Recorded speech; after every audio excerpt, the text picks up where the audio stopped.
probably one of the weaker teams at getting wins, but we were really good at stacking points, getting kills. So the adjustments need to be made in the future, but so far in this event it's been pretty smooth.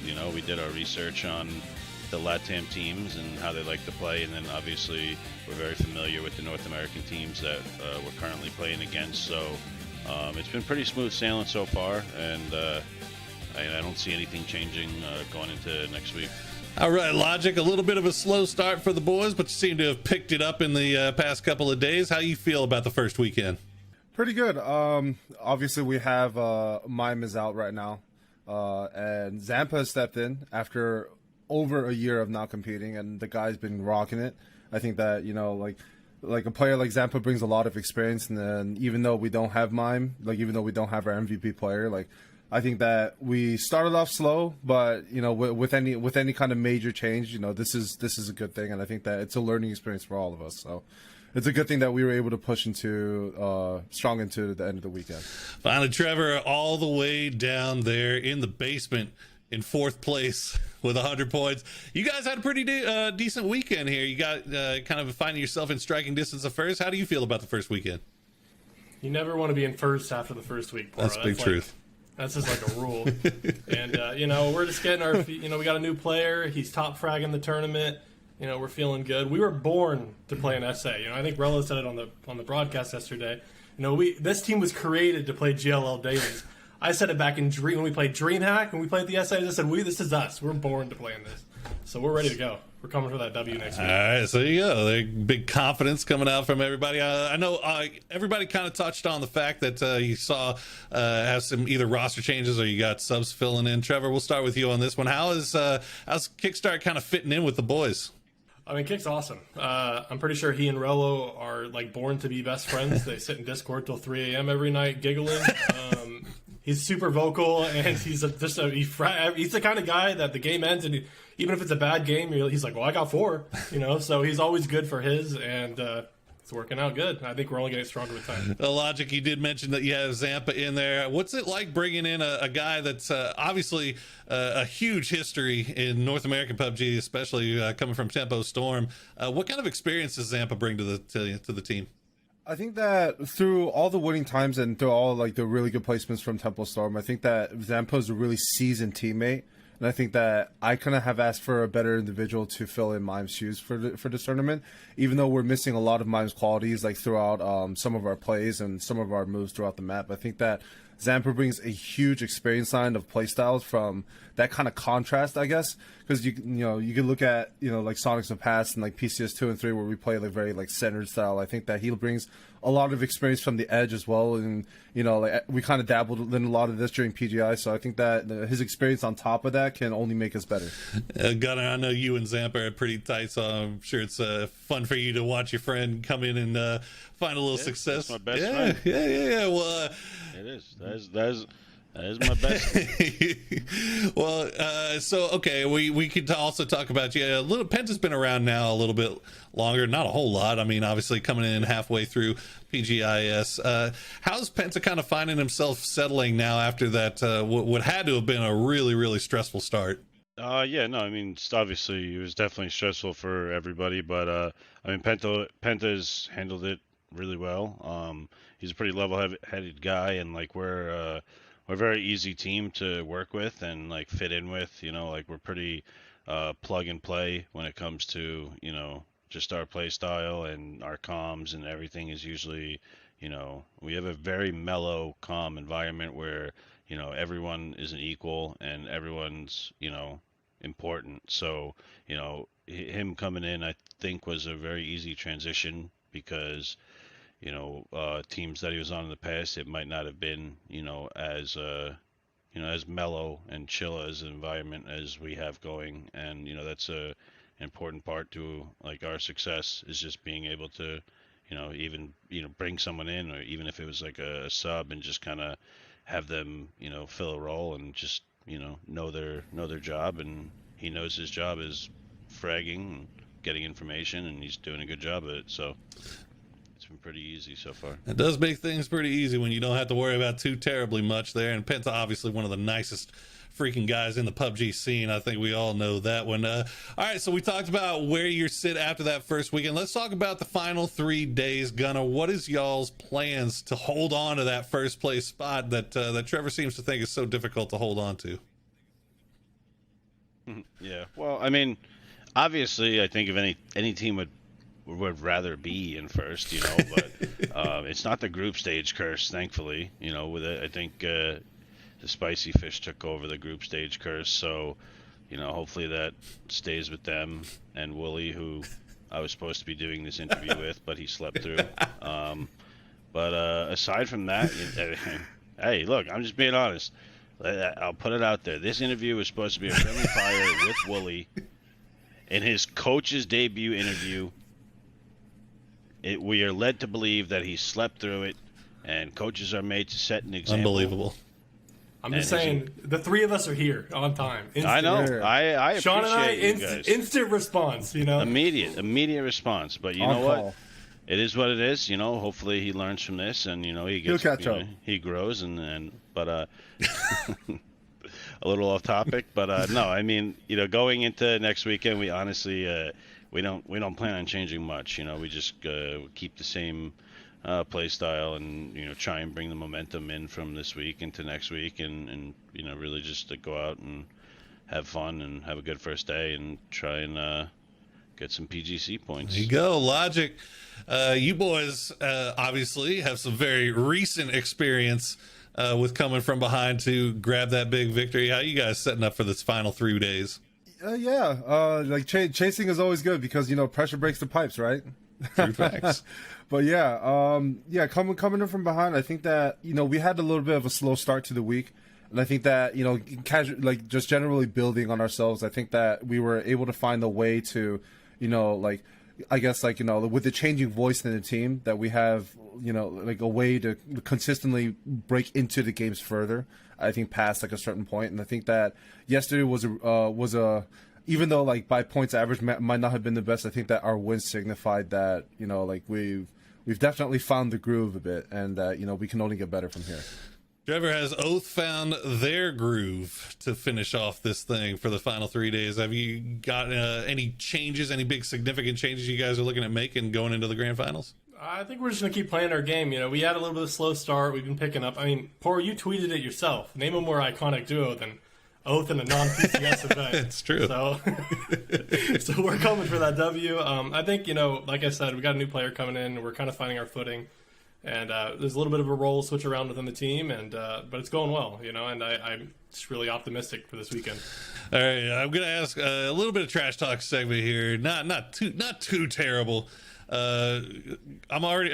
This question is going to be probably more for Gunnar and Trevor because I'm sorry, Logic, I have to do it right now. But this past weekend we did see Sharpshot pull off an amazing 1v4 against Logic's Sonics. If you have one player on your team that you would pick to be in that same situation, Gunnar, who would it be? I mean, I gotta pick the Clutch Master Alo. If it's an endgame situation, we believe Alo is the best close range fighter in the world, and I mean he's been proving it. Like if you saw what he did to the Spicy Fish and the yellow and the ice That's cream, pretty gross. If you saw what he did to Sharpshot and the Spicy Fish on the Millie game, I'm throwing Alo out there, and Alo's gonna get the job done, and he's gonna 1v4 Sonics. Let's go. Easy. Trevor, how about you? I mean, take your pick. I mean, they all can do it. I mean, Bale and Rel will probably do it the cleanest. Jake Snickers definitely has the best trash talk afterwards immediately, and Kick probably has the funniest laugh afterwards. So it's a hard choice. Our team was built around being able to do that with anybody. So take your pick. And Logic, I'll give you a little bit of redemption here on that one. Who do you think would be able to do the same in reverse to those Spicy Fish boys? I gotta give it up to the guys who honestly, if I could, it would definitely be mine. But if I had to pick from who we have actively right now, I think it would be Shrimsy. Gentlemen, thank you so much once again for joining me, and thank you for if you have any, do you have any shout outs that you'd like to give to the fans or anything? Logic? Yeah, thank you to all of our fans, and a big thank you to Zampa for filling in a huge set of shoes very, very late, and upon a moment's notice. You know, we literally saw him playing pubs and asked him if he was down for it, and he was all for it. So, you know, he was all game. I had this running joke with Gunner where I said, like, who's going to bring Zampa out of retirement? You know, and, you know, like, and we were just able to do it, and what do you know? Like, Gunner told me that, you know, it's going to suck because I'm going to have to play against him. And so, like, here we are. You know, like, thank you to all our fans. Thank you to everybody that's watching. Hope we put on a show. And, yeah, hopefully we can win this thing. Trevor, how about you? Obviously, a big thank you to the PUBG content team. You know, me and Sean got in here last second, and it was a good time. Shout out to the NA Esports team. They're always super communicative and good to at least I know the three of us. And shout out to the LATAM fans. You know, it's friendly fire. It was all in good fun, guys. He's nervous now. You know, Oath has always been a big proponent of, you know, the merge and LATAM, and we enjoy having you guys here. I see the Oath logos in chat, and yeah, it's been fun. I look forward to this year. There you go, Gunner. Yeah, well, I mean, honestly, thank you guys for having me and giving me the opportunity. It's been an honor and a pleasure to have that you guys have me on the show. And of course, thank you to fans and really anyone that is just enjoying PUBG esports in general. You know, we put in a lot of hard work, and you know, hopefully it shows. And hope everyone has a wonderful evening, because I'm pretty sure you watch this at evening. God bless. Well, that's going to do it for this edition of Friendly Fire. Thanks so much for watching, and everybody make sure to tune in to the ESL PUBG Masters Grand Finals this coming weekend.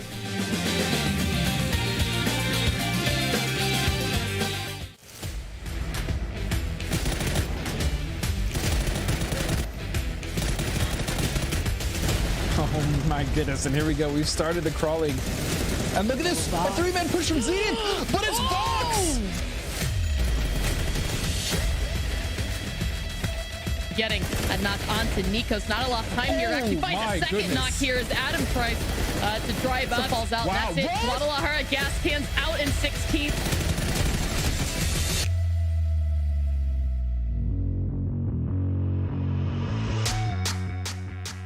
Good morning, good evening, good afternoon, wherever you're watching around the world. Welcome back to the ESL PUBG Masters Americas.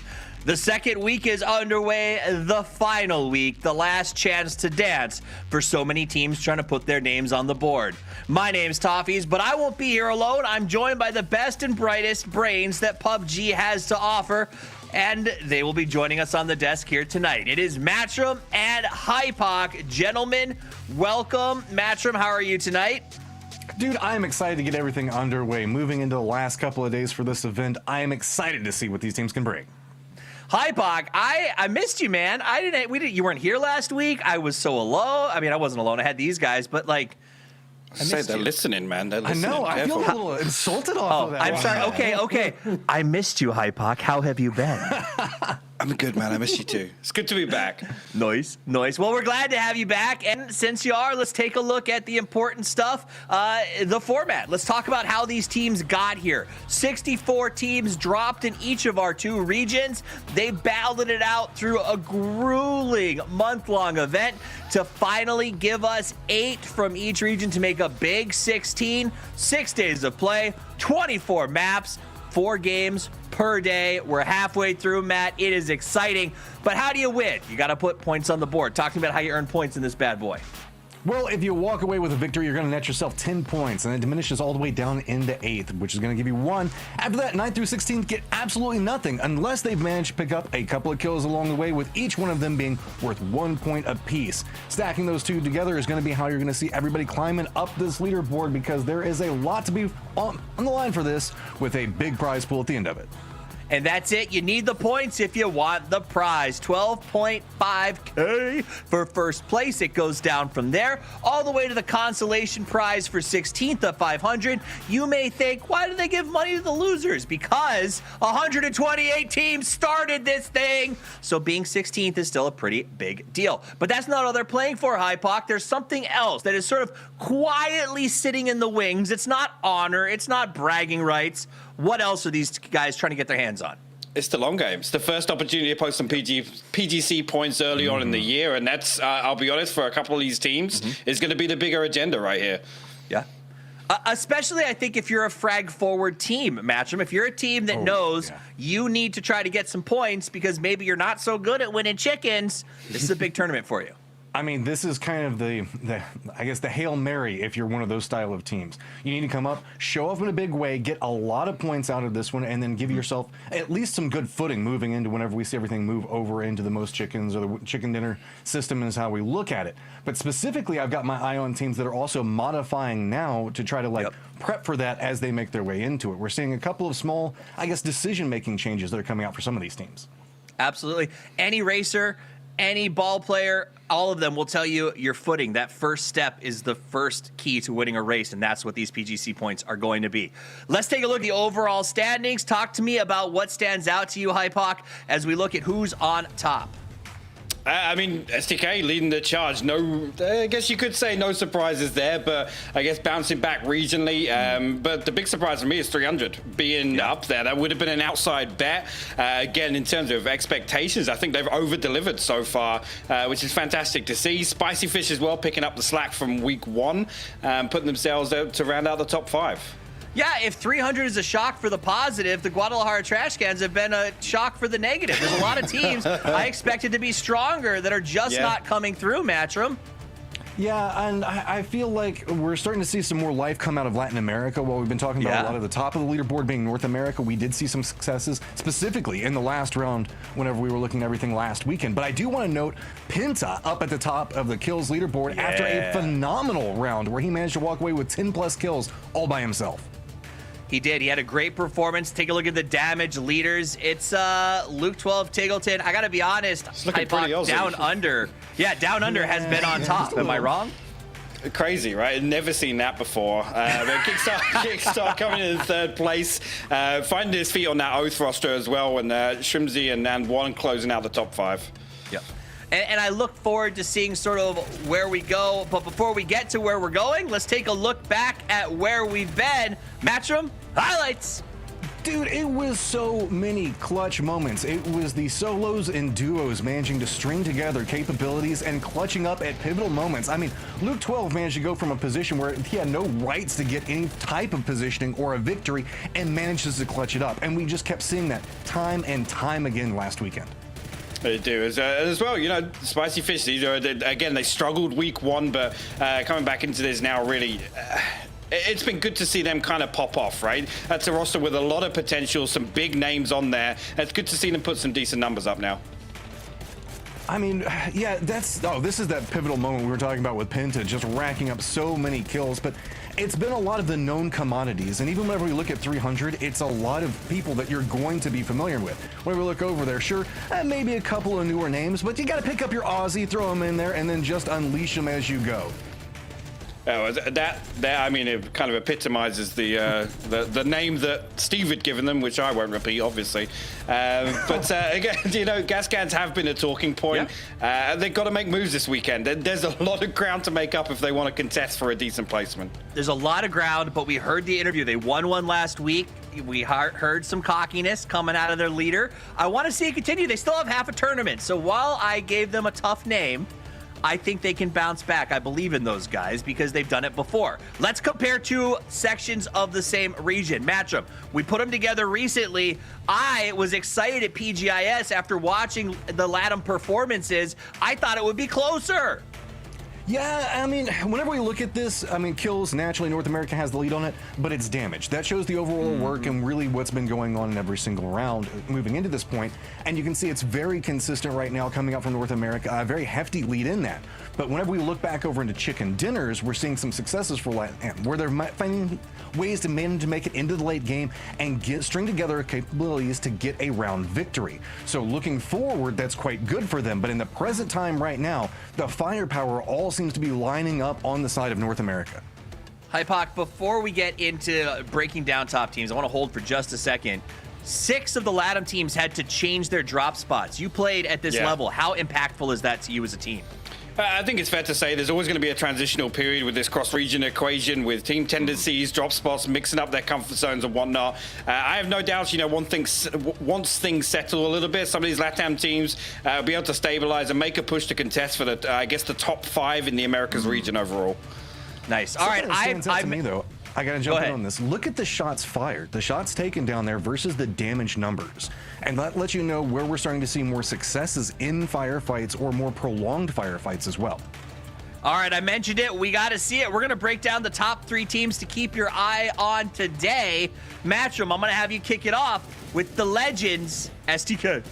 I mean, North American royalty, whenever you look at it. Up at the top of the leaderboard right now, these guys have phenomenal opportunities, but they had a much bigger opportunity in the middle of last weekend. They had themselves a hefty lead, and were starting to run away with it, and then things kind of slowed down for them. That being said, though, we still keep seeing constant upticks for shoot to kill. The way that they manage to play, the way that they manage to string together, and it seems like they're always fighting as a unit and has the capabilities to just pop off at any given time. I do want to, again, showcase the capabilities in Penta and the amount of conversation that was hinging on that, because there's a couple of teams that are chasing after them. Yeah, and 300 right now, hot topic for me. So far, I've been really impressed. Like I said, probably considered an outside bet before this started.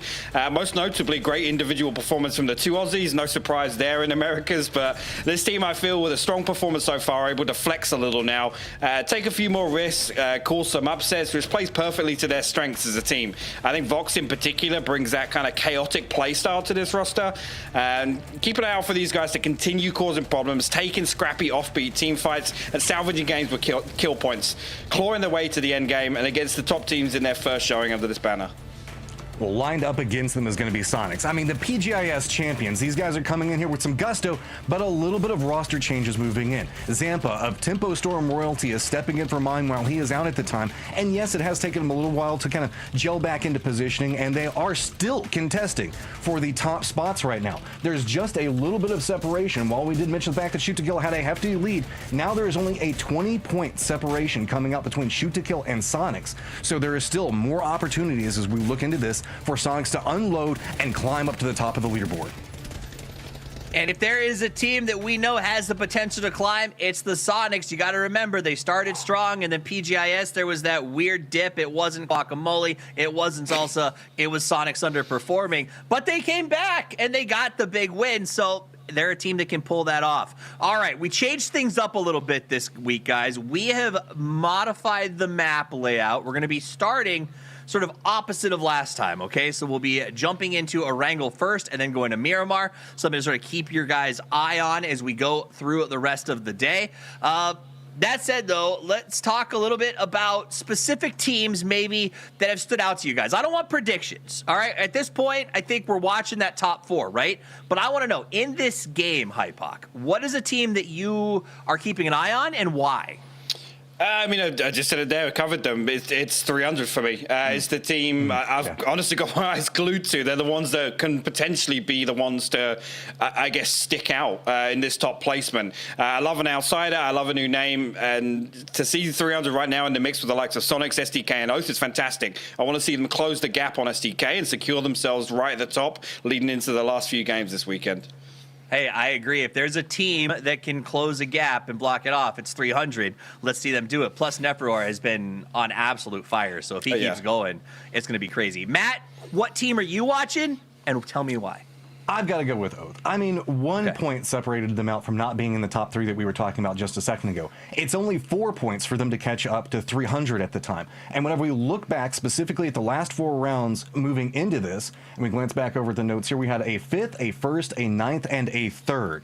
So we know the fact that they are on an uptick and they are trying their hardest to chase up and get as many points as they can. Now the question comes into play, will they be able to finally usurp those positions and move into the top 3? I think that there's a high opportunity for it. All right, so we have just a couple of minutes. The players are getting ready to load into the airplanes. Let's pivot a little bit because we've talked a lot about the North American or the OCE teams in some aspects to a certain extent. Let's talk about our Latin American teams that have come up. We have been surprised by the underperformers, but also I think surprised by teams like 22, Durrani, Young Kings. Who has been your favorite so far, Hypoc?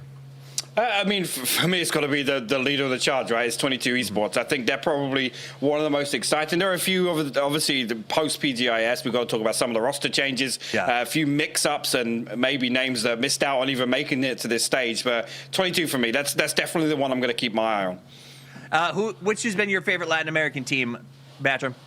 Give me the Young Kings, man. I've been seeing so many good performances coming out of them. And Duan, he again have shown up time and time again. I want more of it.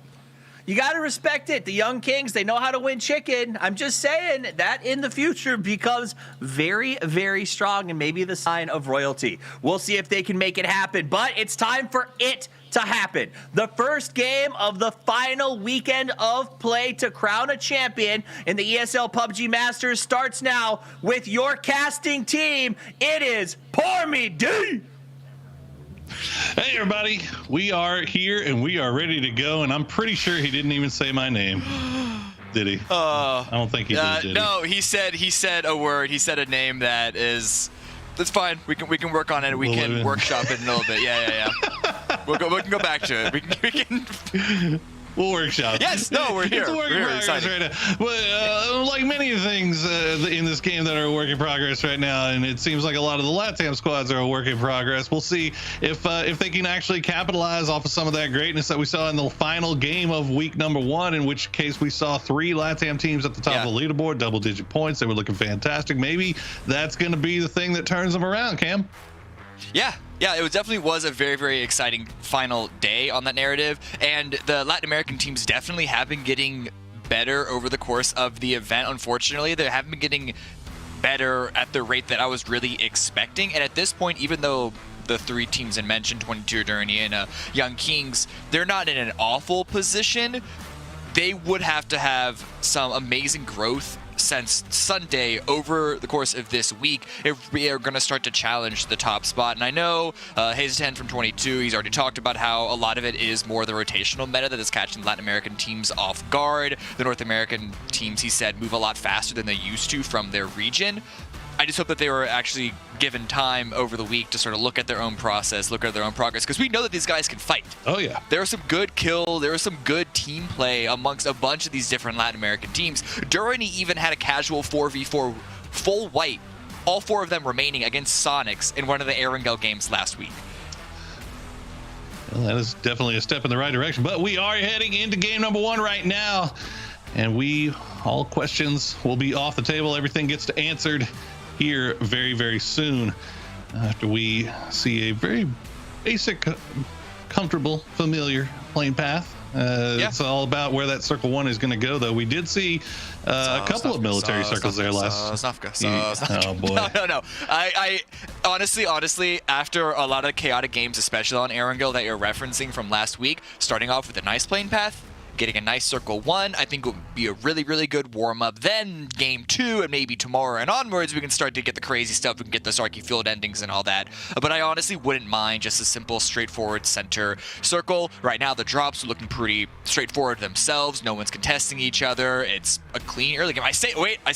They covered each other up. Gas cans and Durrani are getting a little close to Novo, but I'm pretty sure it's just going to be going for vehicles. Gas cans going towards military base, and nothing is going to happen.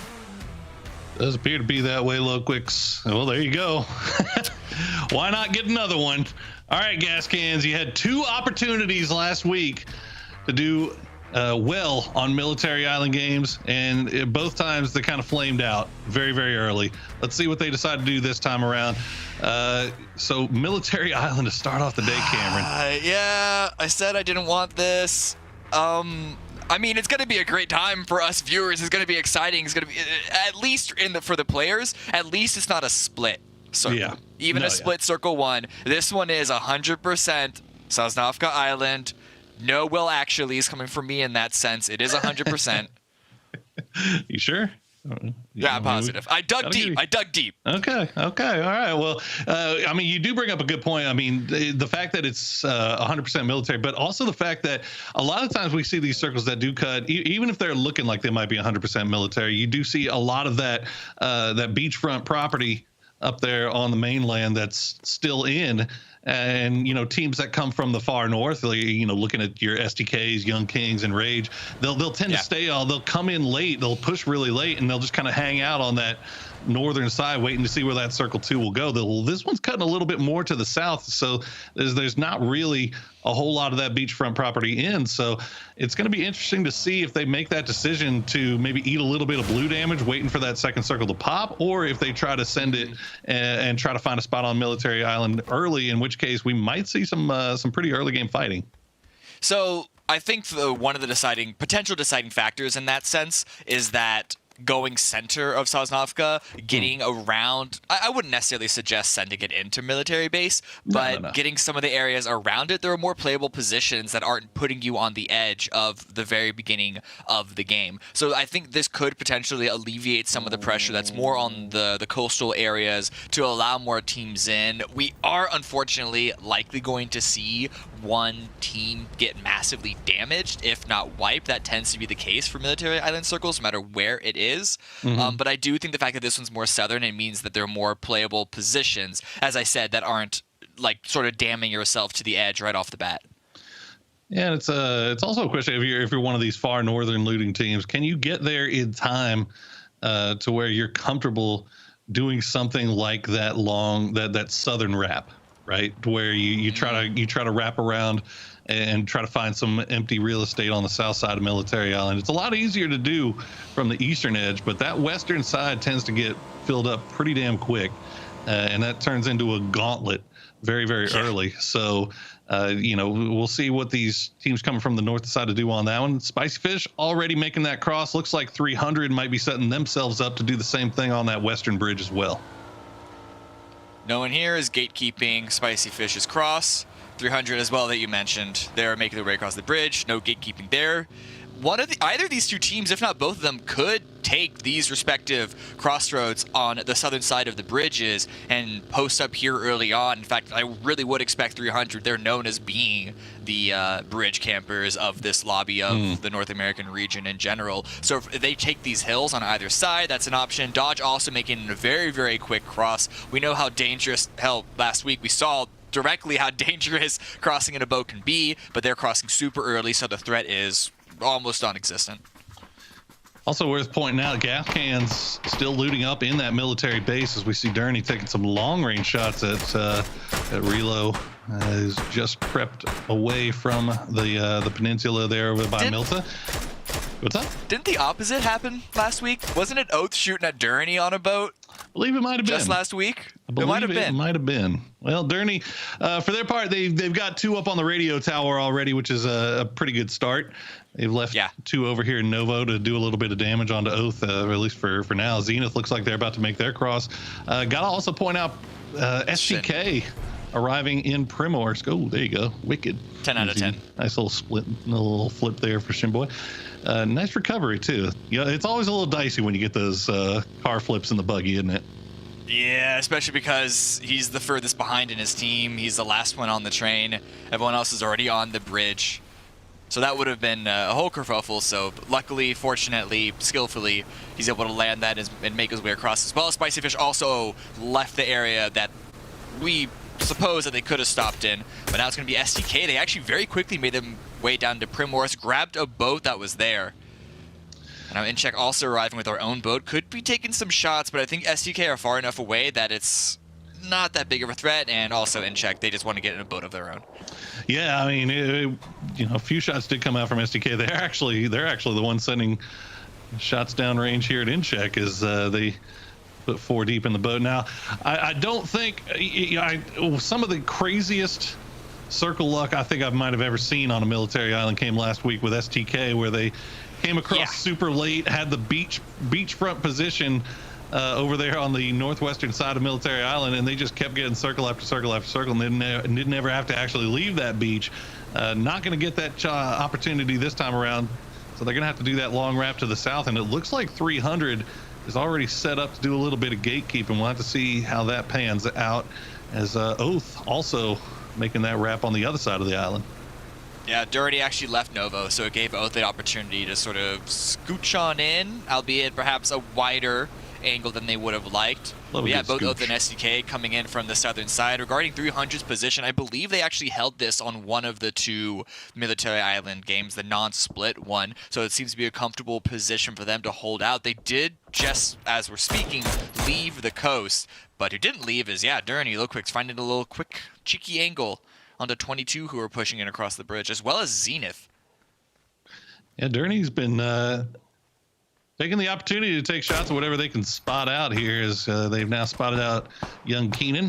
Loquick's going to take a few shots over in that direction, and now, while all that's going on, 22 is on the move right through. Leda actually going to take a little bit of damage here in return from SDK. Boy, those guys can...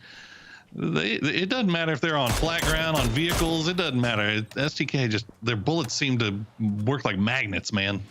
Yeah, but 300, they're not backing away from this, actually. You can see all of Lata's teammates in their own vehicles trying to sort of get a little bit of a surround on that new... That's not a ferry position, but I guess it's a new pier added in on the southern side. I say that Hekik is driving away just to have a little bit of a foothold in the compound. They don't want to give up a strong position just to potentially get into a 4v4 fight this early on. But still, 300, they want to grab as much space as they can. They want to control as much of the southern area as they can. They came here first, and they don't want to give it up to anyone else. Maybe a little bit of reverse psychology from the stuff we were talking about early game about the west coast of this island being a little bit of a minefield. Everybody looks like they're going center and playing around from that eastern side, so the west side of the island still relatively free and clear, as we see teams still working their way across over there. Kresh going to be making their way to the bridge right now. Young Kings, I think, came down to Primorsk in hopes of finding a boat, but STK already took that one away. So, oh well. You know, sometimes you just don't see that giant tank lying in the middle of the beach. He was probably reading a map. He was probably looking at his map. Well, now he can do it. Will not have to worry. He got his driving privileges removed. And one said, I think we're gonna have you just you be my shotgun right here. Well, to be fair, you know, you want to have that as well right now during this meta, the C swap meta too. So, it's not too shocking to see here, as we see Old Times and Enrage actually right on top of each other here. The new circle does pop. We are going to be hanging out on that eastern side of the island. Sedurni with that radio tower position looking pretty good, but this fight's gonna have to come to a head pretty quickly. Yeah, fortunately, they'd have to cross the bridge and not much further anyway, so it's not like they have to send it all the way to the west side of the island, but it's still going to be a dangerous cross if one of these two teams doesn't back away. And Rage is in a really good position to keep Old Timers really stuck into that gas station, but then again, Rage don't really have much of an exit plan themselves either, unless they want to completely back away, go out into the blue. Gubin's rotating his vehicle around, but Aston arriving. I think they're going to commit to this, at least for the time being. The same thing actually playing out on the western side as well. Looks like Cresce stopped to do a little bit of camp of their own on the Young Kings, but maybe didn't spot them. Now they're on the move, so this fight's going to be the one that plays out. Old Times, you see on your leaderboard sitting there in 11th place, 48 points overall. They need to get some things going in their direction, as Enrage just right below them. Balkan barely getting out in time, but that is not a lot of life to be sitting on as you make that full cross. And it looks like Enrage might be thinking, I think they're stopping. Yeah, they got to stop to heal here with while they have a little bit of cover at least. Yeah, you got those little broken down vehicles on the bridge, get a little bit of a first aid action going on. Don't necessarily know how much they know is across the bridge. They could be driving into another camp, but it is still a really good decision to leave that engagement, pop the smokes, make your way across, and now they are potentially in control of the bridge, but Old Timer's going to have to run into them. Here we go. This is the push from Cresce going to be coming through, and they're going to be passing right by In Check making their way slowly down from those hills into the western part of Sosnovka military base. Cresce will be pushing in just on the other side. They got 300 and 303, actually. The 300 leaving Vox behind to do a little guard work here. 303, meanwhile, doing the 2-2 split between the military base wall and a little bit point south. Sonics, meanwhile, right on top of gas cans. This is a different position for gas cans. They've made changes to how they play these military islands since last week, and we'll see if it works out for them this time around. They have a good position in regards to the actual center of the circle. Problem is, playing outside of those bunkers can be really, really difficult, really, really tricky if the circle pulls away from it. But over here, back on the Enrage old time face-off, old times they would make their way across. Enrage, unsurprisingly, going to be taking those open compounds that Zenith are just holding to the left of. Shots back and forth, but still no knock. We're over like about 13 minutes in, and not a single person has been killed. I don't even know if we've had a knock this entire game so far. Everyone has just been so focused on getting onto the island, but that means that population, I mean, it's reaching its breaking point. Indeed it has, and there you go. Your first knock going to come through. Flux going to be the one picked up by 97.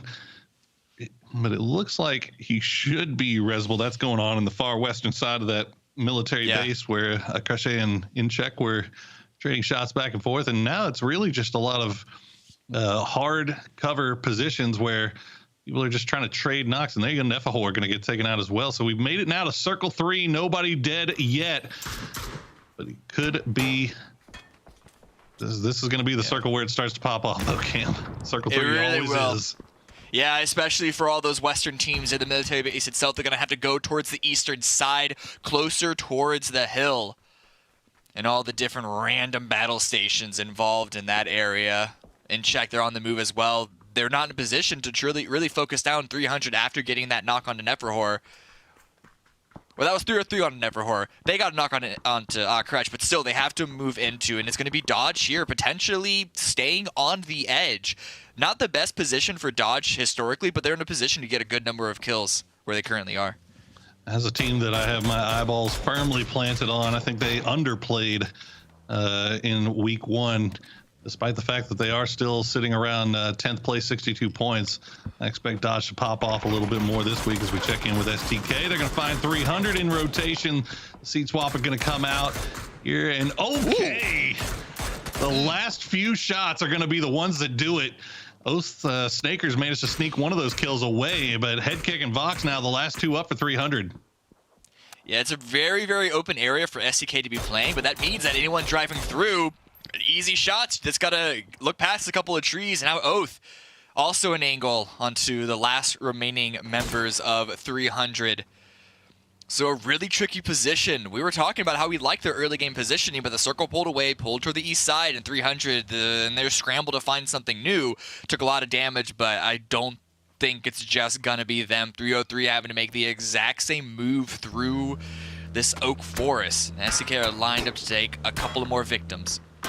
That was good scouting on the part of H11 there for 303. He did spot out the STK boys on that southern side, so the rest of 303 just going to go ahead in that forest on the north side of the road, playing around those cliffs. But you can see STK, they're just finding every angle they possibly can. Trisk has been taken down. Feishka down to about half HP. He's got a rock to hide behind. But that's about it. The smokes are going to come out. We're going to see if we can maybe get that res onto Trisk, but I don't believe STK is willing to let this sit and stay here, as they are still spreading, still getting closer. And okay, Luke, the shot is already on in game number 1.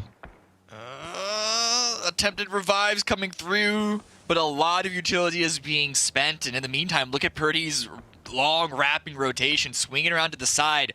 While this delay is happening for the revives to come through, 303 are only just getting surrounded more and more. They're going to have to land some amazing shots to claw out of this tricky position.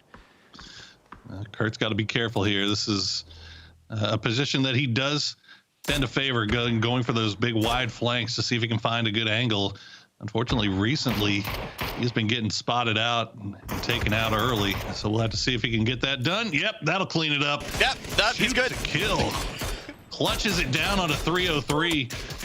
Meanwhile, the new circle has popped, so a lot of fights are going on right now. In Czech, going to be making their way up to the north. They finish off most of Young Kings, and one FPS managed to escape with one in the passenger seat. That's going to be he again. So Young Kings still keep 2 alive, but they have to play pretty defensively from this point on. How is STK going to move? with all the damage that they've done, they've obviously lessened the sort of collection of teams all around them. But this is still, as I mentioned, a very, very open area. And indeed it is. Akreshai going to be pushing into the dip just to the south side of the Radio Tower Mountain. Oath has a very wide split on the southern side here that's going to cause problems for STK, but they have Zenith wrapping around on their east side now as well. So Oath about to be in the middle of a top tier NA sandwich right now, and that is not a place you want to be. Keenan, meanwhile, the rest of the Spicy Fish, they're vibing. They're hanging out in their compound. They're finding some angles onto the in-check boys here. Not going to be able to flush that kill out, but some damage will be farmed. 2 kills picked up for Spicy Fish so far, and here we go. This is the fight we were worried about, Cam. Ooh. Still has yet to really pop off. Yeah, he's going to run away from this. Not really happy with the angle that they had, potentially spotting Shinboy that he might have ran immediately into a crossroad. But instead, it's going to be Honey Badger versus Finna. He finds one. Hikerman tries to answer back on the Nikus. Honey Badger drops down because he's out of ammo. Gets the reload in, but only a second too late as Tickleton finds him. Or Lamp does. Tickleton finds Hikerman. Oh, God, it's a whole 3-piece. Oh, yeah, Sonic's taking these shots on the third party from the hills just off to the east. You can see him in that dark blue. Meanwhile, Dodge going to take a pause here and try to get the res onto Finna. Rest of gas cans, well, Oldless gets a res onto Adam, but the other 2 are done and dusted. Oldless, we'll see if he can get anything done here. 0 kills so far for the gas cans, and this might end up being yet another game where he does go Military Island and things fall apart. Meanwhile, speaking of things fall apart, Oath trying to make the rotation up, and they're going to be running right into Akreshai. They will manage to lose 1, but get 3 over to the dip. That's about as good as you could hope for if you're Oath, but that's drawing the attention of Sonics now. It is, but they have the high ground overlooking Sonics. But this means that now suddenly Sonics can't just take wild shots at, especially the western side, or anyone in general. Speaking of the western side, Oldless holding point, finds 1, peeks out from behind the smoke, takes a little bit of damage, gonna drop a grenade to give him some time, hopefully, to med himself. But instead, it's gonna be a counter grenade, just barely can't find the damage. Well, going a little bit far here, Oldless using that opportunity to creep a little bit closer just to play with their heads for now, and he's actually going to survive because it looks like Dodge, for their part, going to just go ahead and focus on their own problems because they've got the blue right on their backs. You can see it right there. They've got a long way to go. Sonics are already looking over in this direction. Off to the north is 22. There's not a lot of time to be found here for Dodge. They're dead. They're all right now. They just want to pick up this final point against Oldless and then make a run and cross their fingers, but very likely they're not going to find their way into this next circle. And check also goes out. We've lost a couple of teams so far, 3 to be exact. And there are still a couple of teams that are outside of this circle. Going uphill is always incredibly difficult. And so even with dodging and the gas cans out of the picture, we're still looking at a really troubling mid-game right now for 22 and STK. Yep, the lobby leaders still hanging out on that south side, getting pinched a little bit by Akreshai. Oh, okay. Oldless. Oh, my goodness. I mean, he's still dead as well, but at least he gets a couple of points. Oh, my goodness. This is the frustrating part about gas cans, man, is that they can pull off these fantastic individual performances, but for some reason, the wheels just keep spinning on these circles that fall on top of them. It seems like they're not comfortable unless they're playing it from range. Unless they have to move in late. If they find themselves inside of Circle 1, it seems to be causing them some struggles early on here. Meanwhile, there you go. Oldest will get spotted out by Luke 12. 9 kills in the bag for STK already, and they still have 4 up playing from this south side.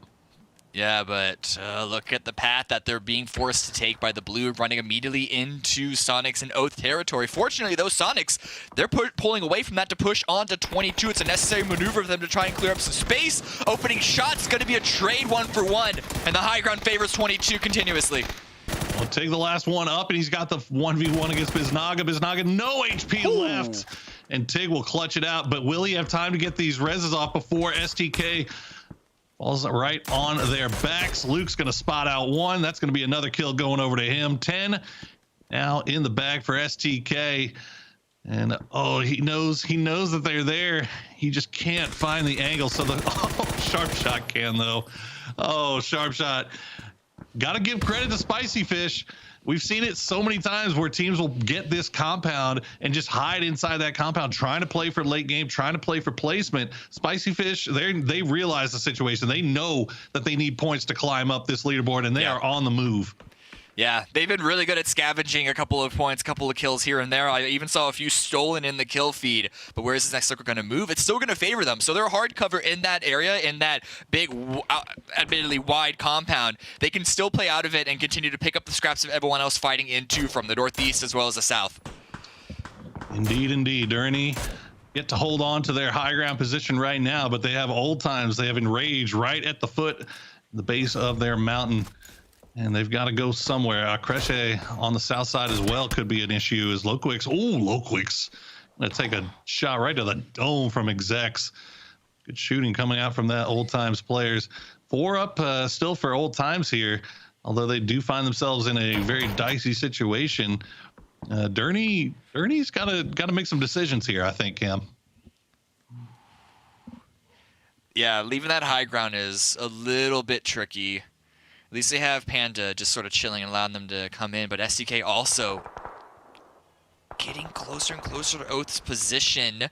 They've been dealing with a little bit of Akrecha as well, and I believe they even found 1 kill onto an Oath player. Look, they're still going ham onto anyone and everyone. Problem is, if they don't look onto this position, this could end up biting them in the butt. We'll see what happens. Roth going to find Alo. That's going to be STK taking their first knock, I believe, as they have been just brutalizing the lobby coming from the south side here. A second knock going to come in, though, as Maluk finds the angle onto Penta. So now Zenith making this push could cause some big problems here for STK as they find themselves in a spot with 2 down. Jimboy, they know exactly where they are. Kurt going to go down to good shots from Maluk again. Maluk, who would have thought he was a fragger, man? I mean, when you have an angle like this, really, not to discredit it, but this is a really strong position for Zenith. Very weak, very vulnerable for SDK's push. You almost would have wished that they went down to Oath's little cave that they're chilling at the bottom just to keep that line of sight broken. But 13 kills, you cannot discredit SDK's run either. Not at least all. 1 revive could be coming through if a stray grenade doesn't roll over here. And so we'll see what Luke and Alo can do. Worth noting that last weekend, Zenith was actually farming STK to the tune of 13 kills.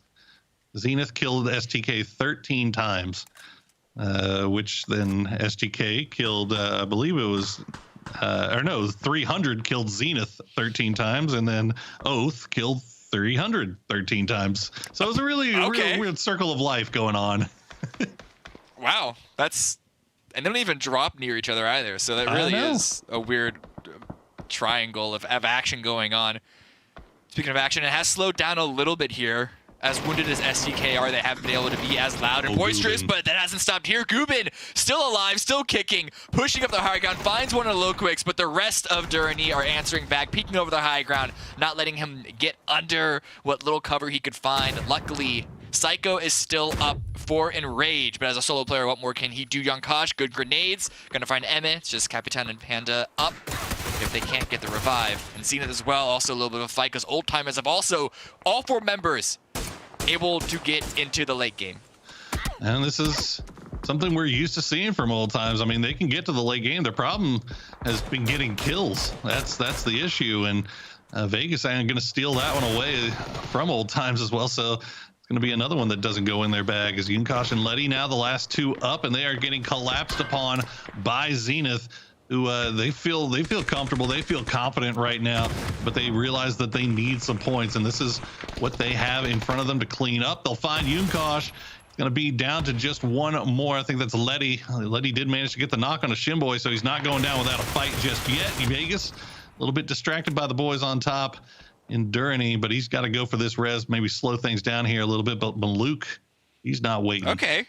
All right, yeah, nice little sneak around the side, but Letty is pushing up. Vegas pulls off of the revive, gets the kill and the full wipe on Old Times with more than enough time, considering that this is Shimboy's first knock. Not going to bleed out, but Maluka's going to get found with the grenade from Panda. Durney 2 up, but they're still trying to be as active as possible. Surprisingly, only able to find 3 kills so far, and randomly, Luke swings in from the south. The blue is going to be taking care of him, but that is Zenith all taken care of. Are you kidding me, Luke? What a ballsy play. He goes out there and gets the quick spray down, gets 2 more kills. STK goes out, but not before collecting an amazing, like 15 or 16 kills. 17 kills. They're absolutely nuts. You know, I do want to talk about that a little bit, but we got to focus here a little bit on the final 4. Oh, it's the classic send in a vehicle. You got to do it. You got to do it. Durney. There it goes. Panda, get out. He gets out. No damage taken either. Yeah, okay. Vehicle 6 could use that for a little bit of cover and maybe even a nice little plan B. But still, with only 2 up, how much more can Durney really wreak havoc? I mean, very little havoc has been wrecked with the only 3 kills that they have. I mean, they do have to be said for other teams as well. It's been a lot of action fighting around the side. It's been Spicy Fish slowly, quietly picking up 9 kills. Oh my goodness. I mean, Durney does have the high ground, but more importantly, they have the dot. That's true. As you kind of look at it right there, Spicy Fish have to leave the compound to make their way in. Oath and the last duo from Oath can kind of hang out on the southern side there. Pretty safe. Psycho, for his part, on the north side. Unless Spicy Fish decides to wrap up in his direction, he should be safe. So this could be a pretty slow and low end game here. Is Psycho? Oh no, he tried to Skyrim jump it, and it just was not happening, is it? Maybe. Maybe. We can't all have. I forget the guy's name. That rock climber with the big old thick fingers. There's that documentary about him. Anyway, whoop! Trying to line up. That's a really difficult shot uphill. But man, if he has a couple of goes at it, but no, instead it's just going to be sharp shot once again, sending it under the high ground. To try and clutch this out. Yeah, he's done it once before this event. Psycho also continuing to climb into this. He's finding his angles. Just don't fall. It would be heartbreaking. Crouch jump, crouch jump. Nah, he's got to run back to the blue. Yeah, there's nothing much he could do there. He's going to have to go low here, which, you know, for his part, Spicy Fish not really looking over in this direction. So that could why would they? Actually come back to haunt them here eventually. Here is Civ gonna make the move. He's got to worry about Capitan, and there you go. Psycho will find the easy kill onto Civ. Just hand delivered. That'll bring in Rage up to 2 kills. We'll see if Sharpshot can finish him off though. Sharpshot knows where he is. Psycho might not be aware of Sharpshot's position. And I think Sharpshot is not really at major risk of getting peeked by Durney, especially with Oath pushing up. And yeah, he's going to send the flash in, pushing forward. But it's going to be Psycho that comes out on top. I believe he was even half flashed or something. But that's Spicy Fish out. Psycho still in the running here. Unfortunately, he's going to have to get his climbing gear back on because he still has to go upwards. That is not how I saw that 1v1 playing out. Psycho coming out on top of the 1v1 with Kickstart, the barrel, making things do work here as we see Snakers trying to see if they can maybe get the angle. Panda going to peek it down, and yep, he'll find him. And this could be Durney setting up to win our first game of the day. We'll see if Psycho will give up the point, or can he pull off something magical here, Cam? I mean, he's already gone a lot farther than I would have given him credit for. But unfortunately, it's the high ground. It's the positioning. He'd have to land some amazing shots. Durney would have to potentially even just over-peak him in a very greedy way to give him that opportunity because there's no cover between him and the high ground. There's absolutely not. This is going to be, I mean, technically going back to last weekend, this is going to be 2 days in a row, or 2 games in a row where we get a LATAM champion. And there you go. Psycho gets one, but gets taken out by the other. And that's going to be a Durney Esports victory here in game number 1. Solid control of them at the late game. It wasn't the most flashy game by Durney, but they had the high ground, and most importantly, ask any team out there, they didn't throw. They didn't. They didn't, and and that's when you have that high ground, you get that circle position luck, so to speak. I mean, they still had to fight off quite a few teams that were kind of making their way and hovering around that radio tower area and get that victory. But 8 kills for a victory, 7 kills for Panda as well. You got to give credit where credit is due to Journey for kind of collecting as many kills as they could towards the end there and increasing their point totals. But man, what else? Shoot to kill just popped off, man. Absolutely popped off. 16 kills for them. In 5th place is going to be 18 points or 19 points overall. And let's watch it happen all over again, because we got the highlights, we got the replays coming through right off the bat. Shoot to kill, immediately dropping 2 from 300. And this was only the beginning of their reign of terror. Absolutely. And what I wanted to kind of touch on before we were kind of in the late game, so it wasn't really a good time for it, but STK going into today, all across last weekend, out of their 85 kills that they managed to pick up, 53 of those were against LATAM teams. So there is something to be said for farming teams that may not be at your perceived skill level. I mean, compared to that, 300 out of their 63 kills, 33 of them were against LATAM teams. So they were pretty much 50-50. But STK definitely going after the fights that they believe they really can win. And it has worked out an absolute treat for him so far. And once again here, game 1 to the tune of 16 kills. Here we can see Psycho coming back in at least a couple of points for Enrage before he does go down. Yeah, see, whether he was flashed or not, he didn't have time to ADS either way. So still a very great fight for Psycho to win and put himself into 2nd place. But yeah, again, look, here we see the actual angle of defeat of Panda finding Psycho out. That high ground was just way too dominant. That would have been the throw if Enrage was able to win that one. But still, solid game from them, but more solid game from Durrani. Yeah, and to Enrage, to talk about Enrage as well. I mean, that's finally seeing them make it to a late game. I mean, they haven't been having the best day ever, but look at this. I mean, they finished in 2nd, but they're 4th overall in terms of points. Look at that, 19 more points going into the bag of shoot to kill. Jeez. I think. So we had a similar situation last week, I believe, or maybe during the group stage for North America. But have we had any team lower than 5th get 1st place in points overall?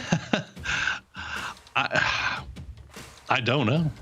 I mean, it's because they only got 3 placements. Yeah, this is just kind of how this lobby is playing out. It seems like it's you're either a team that's going after the kills and then kind of farming everybody, or you're a team that finds yourself in a really good position to play for the late game, and maybe the kills don't come as easy because nobody really comes anywhere near you. And that's kind of the position that we've seen a lot of our LATAM teams in. They have the ability to get those wins for sure, but the kills haven't been as easy to come along with them. Yeah, or even the positional to begin with. Durrani, they were able to get to the late game there, but it's not like the circle didn't favor them. That's true. Well, that's going to be enough from us. Let's throw it over to the analyst desk to talk a little bit more about that first game of the night. Guys, take it away. My name is Daniel. My in-game name is Hasatan. I'm from Portugal, and I'm currently playing for 22 Esports. My name is Igor. My nickname is Rojual. I'm from Rio de Janeiro, Brazil. My name is Pedro Miguel, but some people know me like as Sparking. I'm from Brazil and I'm playing for Acrete. My name is Felipe, or KF. I'm a player from Brazil. Hi guys, my name is Iago. My nick is Iagin. I'm from Brazil and I play for Young Kings. So I play PUBG since 2017. My favorite part of the game is that every game is a single unique game. It's very hard to be repetitive. Every game is a new game. Every game you're gonna experience new things and new situations in game. I've been playing PUBG for now, I don't know, maybe 3.5 years. I play since 2017. I love this game. I think the teams that I see like a biggest competition, there's not like specific teams, but I think I like the game style of Zenith Shoot to Kill, Sonics, like you can't say bad things about them. They play really good the PGI tournament. Sonic, because they usually should play in our spots. So I guess gonna be a team that we're gonna see in the matches.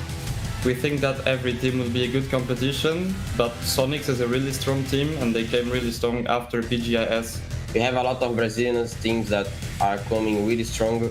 If we want to win the tournament, we have to be the best one.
Welcome back to the ESL PUBG Masters Americas. We have officially entered the arena.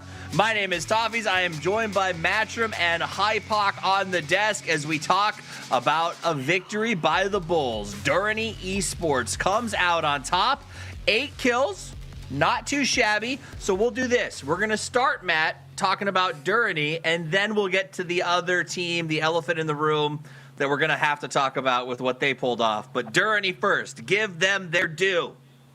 All right, Durrani, great control over positioning. And let's be honest, whenever you're playing that point, it is a little easy to control, but you do have a lot of people that are trying to assault you at range. So trying to make sure to keep their numbers up and making sure that you have the information to control the territory around you and know where the threats are coming from is pivotal.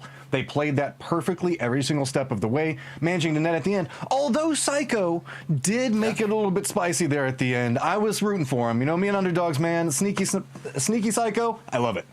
Snake Psycho was wild, but let me ask you this, Hypoc. How often do teams win out of that radar spot? Because I'm no pro, but it feels like that's often a death choice to go there.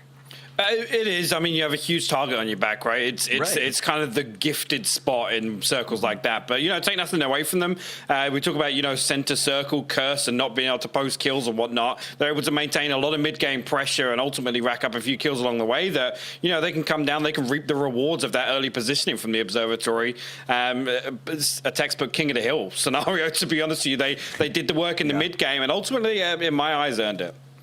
They did, and let's take a look at exactly what they earned. We've got a scoreboard for you guys. The overall so far today, Shoot to Kill does not maintain. They continue to crush skulls and maim dreams as they climb to 140 freaking points. Oath does rise to second at 107, 300 at 106, Sonics at 105, the Fish, Zenith, and the typical suspects behind that. So that's the standings right now. Not bad, but we got to talk about it. I said I'd come to you, Hypoc. STK, 16 kills. The 16K club in 5th place.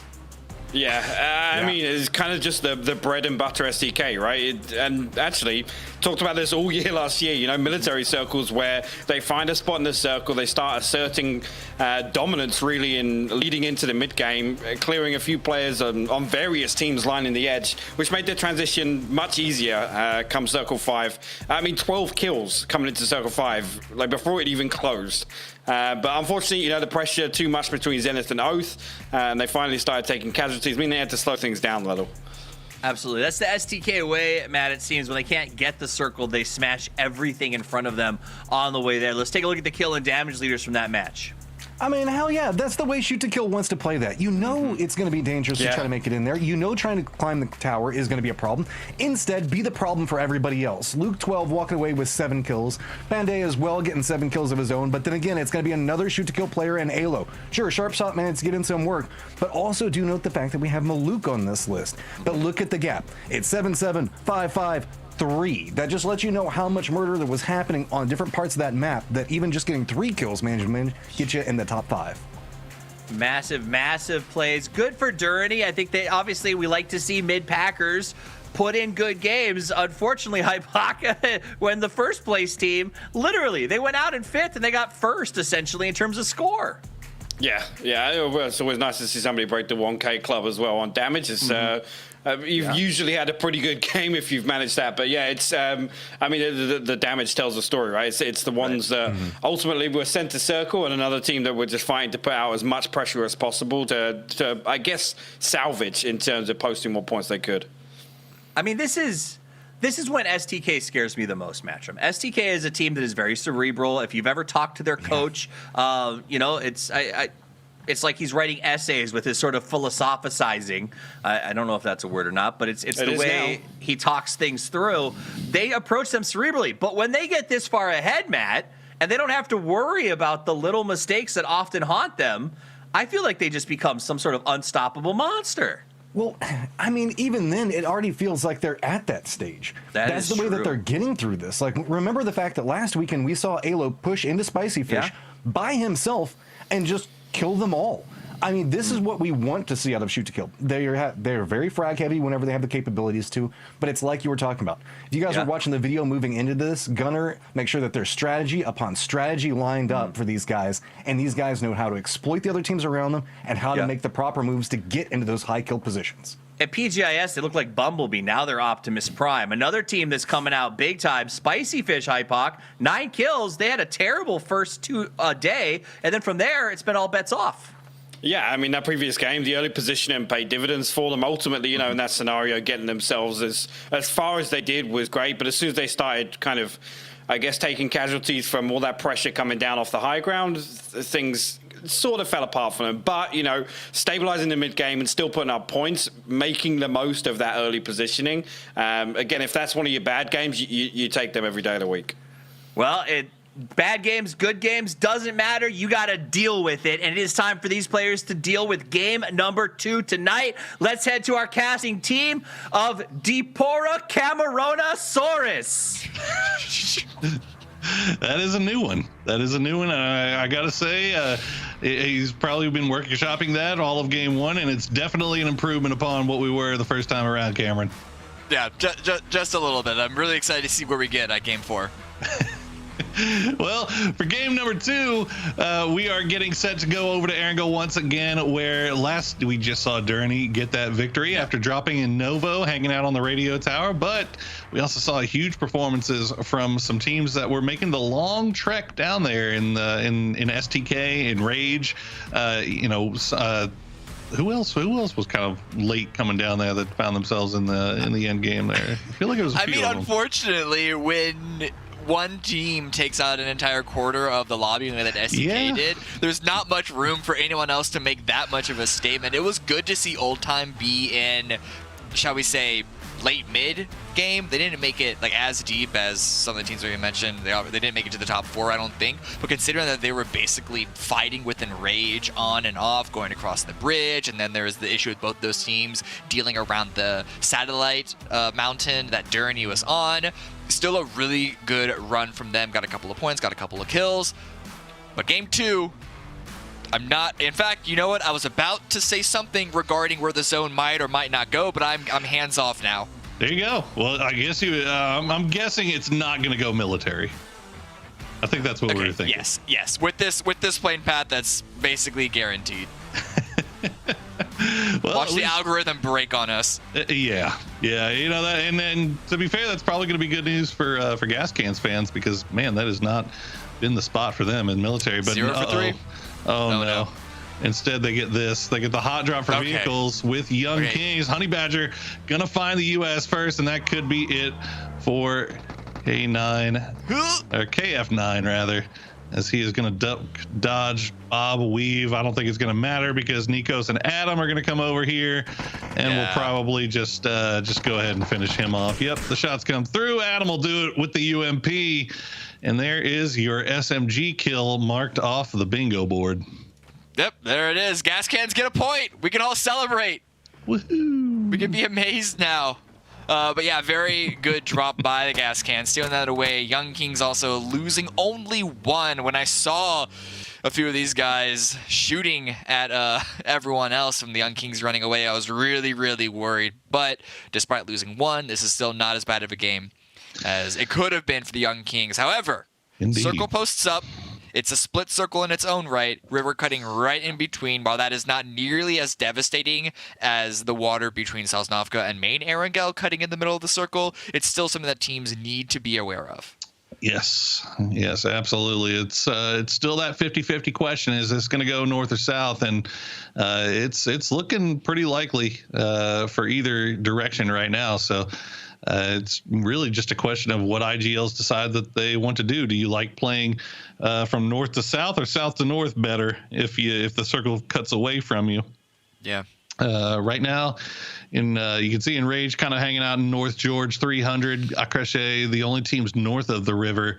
Old Times has a pretty free and easy rotation up there should they choose to do so. But then a lot of teams just kind of hanging out towards the south, maybe making a late rotation in this one. I mean, obviously gas cans, I don't think we'll expect to see them crashing in anytime soon. Yeah, they're only just now arriving in Primorse, but here 300 actually with a really, really strong position. The northern plane forced them to drop here, just these northern scrappy compounds from Razak compared to the Fairy Pier. Dirty doesn't drop that they usually do, and now they have basically their pick of the litter of where they want to go in the center of the circle. Oath, on the other hand, though, looting here. Power, standard looting spot for them. Not really too shocking. They are going to have to rotate up to the circle, but I don't think it's going to be a bad rotate for them. There are a couple of teams in between them and the border of Circle 1, but Zenith and Durrani, they're most likely all going to be moving. Durrani might be looping up and around Stauber. They might just go into the Yasnaya Fields area. It's all kind of up in the air. Yeah, it's really just kind of a question of how long they decide to take before they get on the move now. After we saw last game make it all the way to Circle 3 pop without losing a player, we now have a even more calm, casual circle. So would not be surprised to see these guys play for survival. Although it looks like we might see a few teams starting to get close to running into each other here. Sonics make their way out of Pachinki, and they are right on the tail of 303, who did a very wide split from Ruins on the west all the way to the eastern part of Razak on their eastern side. So they need to get back together here if they want to play safe. And Rage also moving away from North George. Actually, Balkan potentially scouting out 300 and Akreche, both going towards this center position north of the river.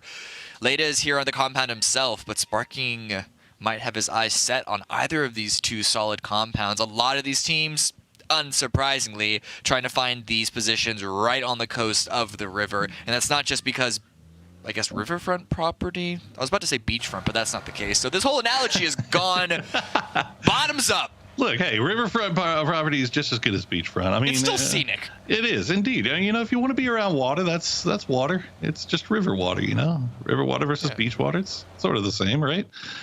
Meanwhile, there we go. Shoot to kill. After looting up in South George, they're going to send up Penta to be the PO, as it were, of STK and do a little mountain goating and scouting on the other side of the river to see what's lying in front of them. And he is going to spot out Enrage hanging out in that cube location. Trying to take out some tires. Could always respect the attempt, but at this range, it's more than enough of a giveaway. Gives Enrage more than enough time to get their vehicles moved behind cover. They keep their tires all intact. No one gets knocked. No one gets dropped. But it's still the information that Penta is getting from this position. You know STK are loving. It is their favorite thing in the world. Poonage, though, he's taking some things that he doesn't love, which is shots from 22.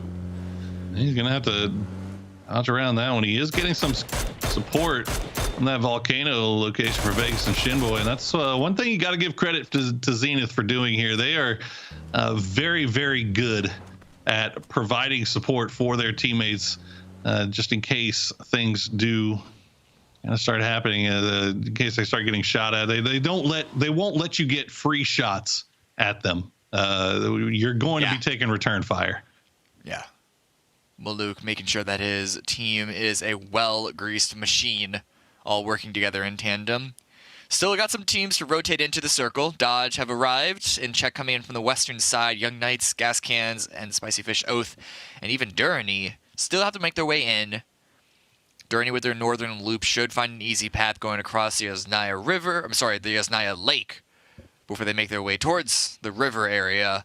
Because that's still a shocking amount of teams just around the river. STK, actually, they're leaving the mountaintop. They're doing a 2-2 split, 2 north, 2 south, sort of flanking Enrage's position on Cube. It's something that we have seen STK do in the past. Just covering bases, just in case the thing goes north or south. They have a foothold in both locations, as we see in check, taking the long wrap around the west side. They're going to take that Georgia Pole Bridge, and you're going to find a whole lot of real estate up in the northern part of this circle. Nobody really wanting to commit either way, which is why we're seeing so many teams clustered all around those river's edge. Just in case it does go away from them, they can try to make a move quickly, or at least gain information about where everybody else is around this river spot. So if they do need to make a move, they can plot out the safest course of action. Unfortunately for teams like In Check, like Oath, like Durrani, they're coming in so late that they don't really have the privilege to find their center position. In Check are, of course, committing to the north, or at least hoping that it favors the north. Nothing is a commitment at this point. It's not the hardest thing to cross on Circle 2 if we do see a hard shift one way or another. But naturally, being right next to a bridge, right next to the river, as you mentioned, will be a better position on average.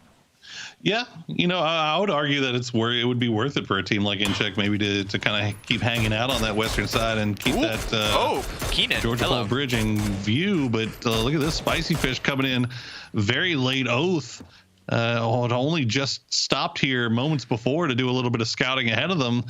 Took a few shots downrange towards the Spicy Fish boys. Not going to find anything, though, as Spicy Fish will retreat back in a little bit farther south. Well, they will probably just hang out. We did see it not come through in that kill feed onto Dodge, but you can see Dodge boys hanging out in school. That's going to be a res that most likely comes through onto Finna, as Oath is once again back on the move. I think they were taking shots at Zenith, and they are currently getting shot at by Zenith. So maybe positioning themselves to try to see if they can do a wrap through and around Yasnaya if this thing does cut north. Yeah, they might have to drive out into the blue, but if it's only Circle 2, then it's not going to be that big of a deal. So Oath's position, they're still figuring out where exactly they want to hold in this early game. Getting control of the Yasnaya field might not be a bad idea on the off chance that there is a hard eastern shift. But I still don't imagine that they're going to be setting down routes particularly deep. Young Kinks are on the opposite side of things, top of the hill. And now Keenan, of course, Spicy Fish, who had just rotated away from danger, finding potentially more danger as Dodge comes their direction. A little bit of damage, but no knock just quite yet. And I think the distance is there for Hello Senpai to get out of there. But it's going to be a medium shift towards the east side. The river is still cutting through, but this is an area we haven't seen recently. You got Razak in play, you have a little bit of school apartments in play, and 22 are dead center. One of the interesting things I was just noticing is we had 7 teams north of the river. 5 of them were LATAM squads. So I'm wondering if circles just behave a little bit differently once you get south of the equator, kind of like the toilets. Like when you flush the toilet, the water goes in the opposite direction. It goes kind of clockwise. Could be.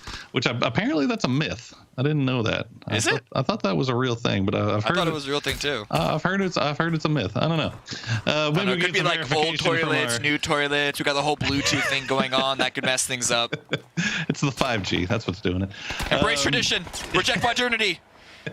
Well, I know we got enough Australian fans in the chat that we can probably get that all sorted as we see everybody kind of making the move through. Razak 303 doing a good job of holding down the fort right now. Assen will be finding themselves out in the middle of nowhere. Yeah, you're donezo, my friend. Hikerman and Lampalot will combine onto that one, and Rage does manage to get a few others through, though, so it's not all over just yet. I believe I believe it's Gubin. Actually, it's just one. Yeah, it's Gubin, the last one. Oh no, and he's running right into 22.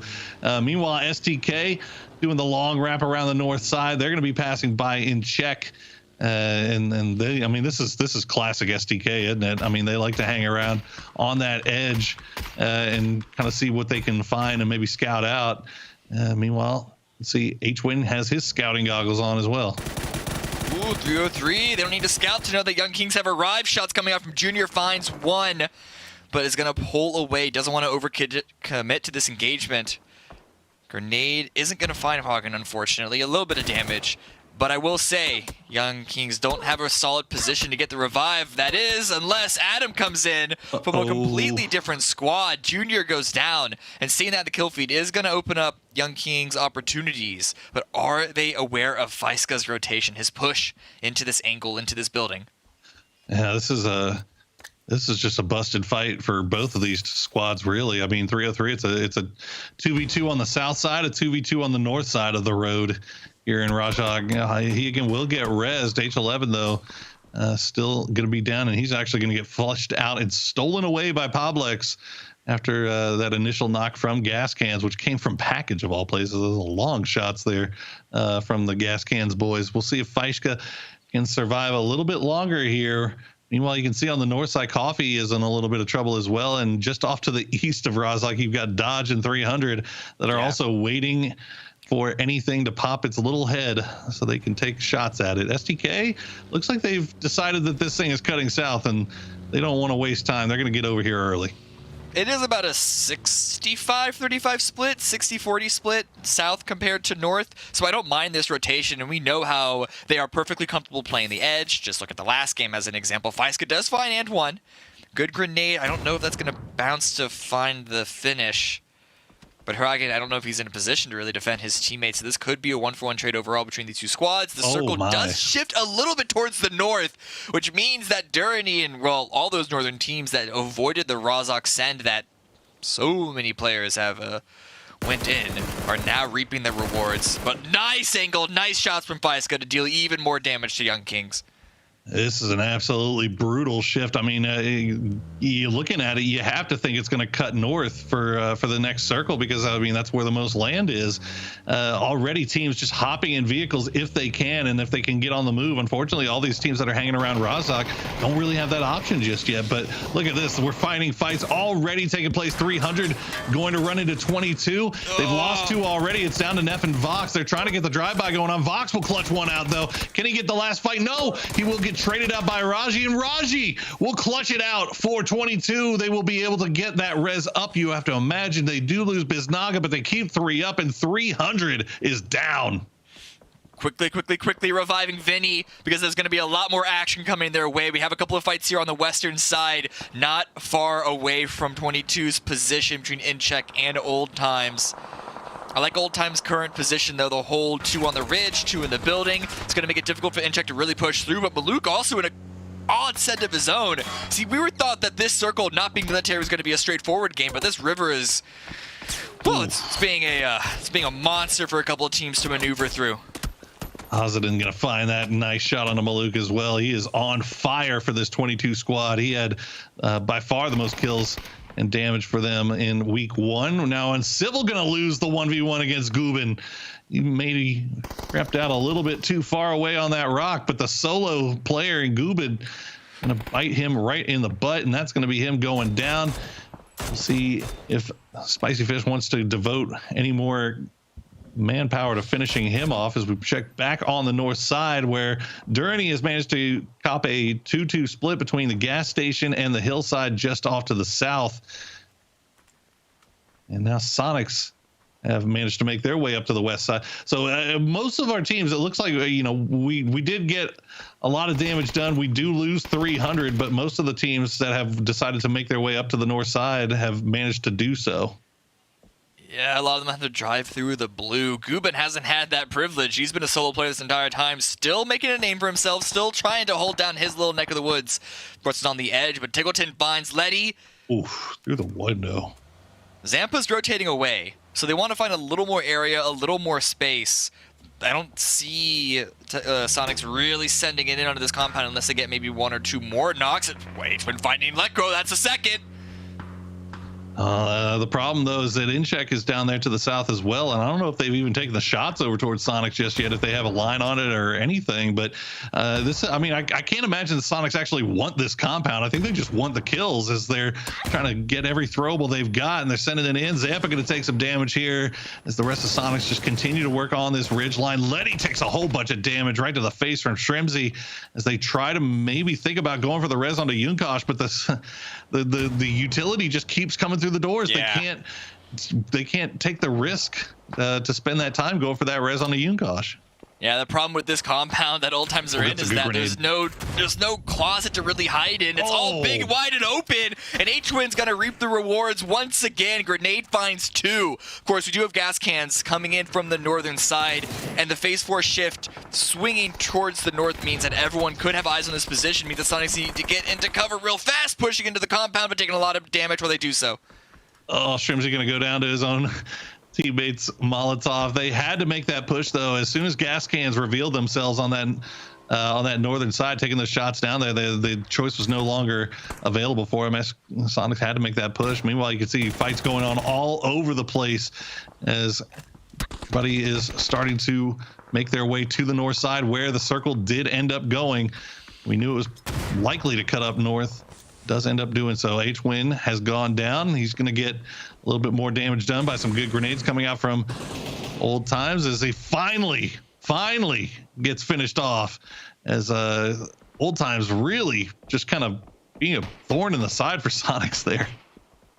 Sonics, I think, kept all 4 up, though. They did. Took a little bit of damage. Gas cans rotating away certainly helped them, but they rotated into some more danger as both Durrani and Oath have angles on a gas can's position. The one thing going their way is that they are on the side of the circle that no one else is going to be coming in from. We're still looking at a couple of teams on the south side that have to make their way across the river.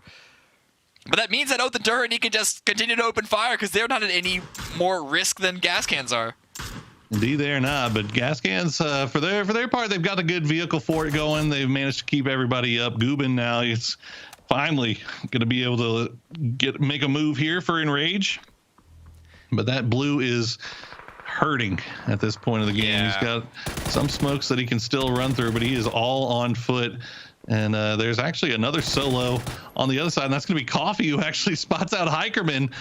And now Dodge taking a little bit of damage here in the back from a mixture of solo players and from Spicy Fish. It's down to Sharp Shot, but Sharp Shot can clutch it out. And Dodge goes down, but Spicy Fish now down to their last player, and Zenith is starting to creep over in this direction to see if they can clean that up. Oh, Sharpshot knows that there's a couple of players still on the opposite side and wants to pick up a couple of points while he can. Unfortunately, yeah, Coffee's out, Gubin's out. He is now the only solo remaining in his area. And he's going to have to focus on getting to the circle. Doesn't shift too far away. It's not a particularly unfair shift. The only problem is, where is the cover? There are 2 compounds on the north, and everything else is a plateau. It's higher than those compounds, sure, but it's big, wide, out in the open. Tiggleton finds Kishin. That's damage towards Akreche. They're at least in the circle, but Sonics are going to be following up behind. Jeez, you wonder why Tig is usually up at the top of those damage charts. That man hits his shots. Does a bunch of damage to Akreche there. You can see in the gas cans actually do lose 1 now to Durrani as we check in with Sonics, already up to 7 kills and on the hunt for more as they make their way inside the circle. They are fully aware of Incheck's presence, and they have, I imagine, a really good idea of where Akreche decided to rotate to. So they are pretty comfortable holding on to that high ground for right now, though, as Gas Cans tries to survive a little bit longer. Honey Badger made the push to try to take this little spot on the radio tower that's just inside the circle, but Panda gonna find the long range shot here. Relo and Balefrost still alive for Oath, still laying down fire onto the other two, and Durney actually doing some pretty good work from this gas station position. Good damage on the high ground, but the spray from Relo and Balefrost. Oldless is able to find one, answers back, secures that kill to get the point. But now Balefrost, the last remaining member of his own team, wants to end this here and now, sending it straight on in, trying to drive by, finds the angle, but immediately gets taken out by Panda, who's actually the one to find, well, most of the points from that engagement. Oh, man, Durney setting them up for a really nice day here as they win game one, and now they've got themselves a nice little stack of kills and great position here for game number two as they play out from the gas station. You see the push coming through. Is this Sharpshot gonna 1v3 Zenith? No, he's just gonna go down to zone. I mean, look, we've seen Sharpshot do it before, guys. That's all I'm saying. That's all I'm saying, is that it's not outside of the realm of possibility. Yeah, his goal was to pick up that point, confirm that kill with that final grenade, throw away into the darkness, into the afterlife, fadeaway shot. Unfortunately, he's not going to land. Zenith are going to stay as 3 up. But Sonics also still has 7 kills, getting closer and closer. InCheck really weren't a threat at all. No. As Sonics moved through their territory, and now InCheck are only down to 97, down to 1. Shoot to kill, 3 up, 0 kills so far, but they have a nice little stretch of land for their own selves. Yeah, they do indeed. They've got the north side of the road, but they've already sent Kurt down to the ridge line, the cliff's edge, as it were, and there you go. The circle's going to pop. It's going to donut right on top of them. And now Sonics has a little bit of an interesting decision to make here, as you know, there's plenty of teams, bodies still left on that south side that they could wrap around there and try to clean up for points. And if this is the aggressive Sonics, if this is the I mean, I can't think of a better way to say it, the FU Sonics that are just going to push into everybody and say that we are going to beat you because we know that we're better. I would love to see that Sonics come out and make this wrap around the south side, but we'll see what happens here. As 22 has left their compound and they've run into Zenith on the very edge of the circle here, and the throwable battle has started, but nothing has come from it just yet. Could have had an angle on a Haze 10, but Punich smartly knows that 22 are going to have an off-angled player. But now that Vinny is taken down, it means that Vegas can just focus in on the low ground players of 22. Still 3 up. Utility coming through. He's throwing everything in the kitchen sink towards 22's position to try and remove them, because both these teams still need to get into the circle. And as I mentioned before, the cover is not very fun. Yeah, you can at least break a line of sight here and there just from playing around these hills. But 97 going to get spotted out. That's going to be InCheck, taken down by Vegas. And that's only the 2nd kill for Venus, actually. Sonics decide that they are going to crash right into Check. Akreshe did take out Zampa, so they are just down to 3. Shrimsy gets knocked incredibly low. He's going to go down to the Molotov. Tiggleton going to hold that window. Sees a man moving inside, but cannot get the shots to land. H-Win going to be watching from a distance here, the little high ground. VHZ King going to be playing inside while Sparking and Flux try to work around the outside. They find H-Win, and now it's all down to Tig, and they get crushed. Akreshe hold the line.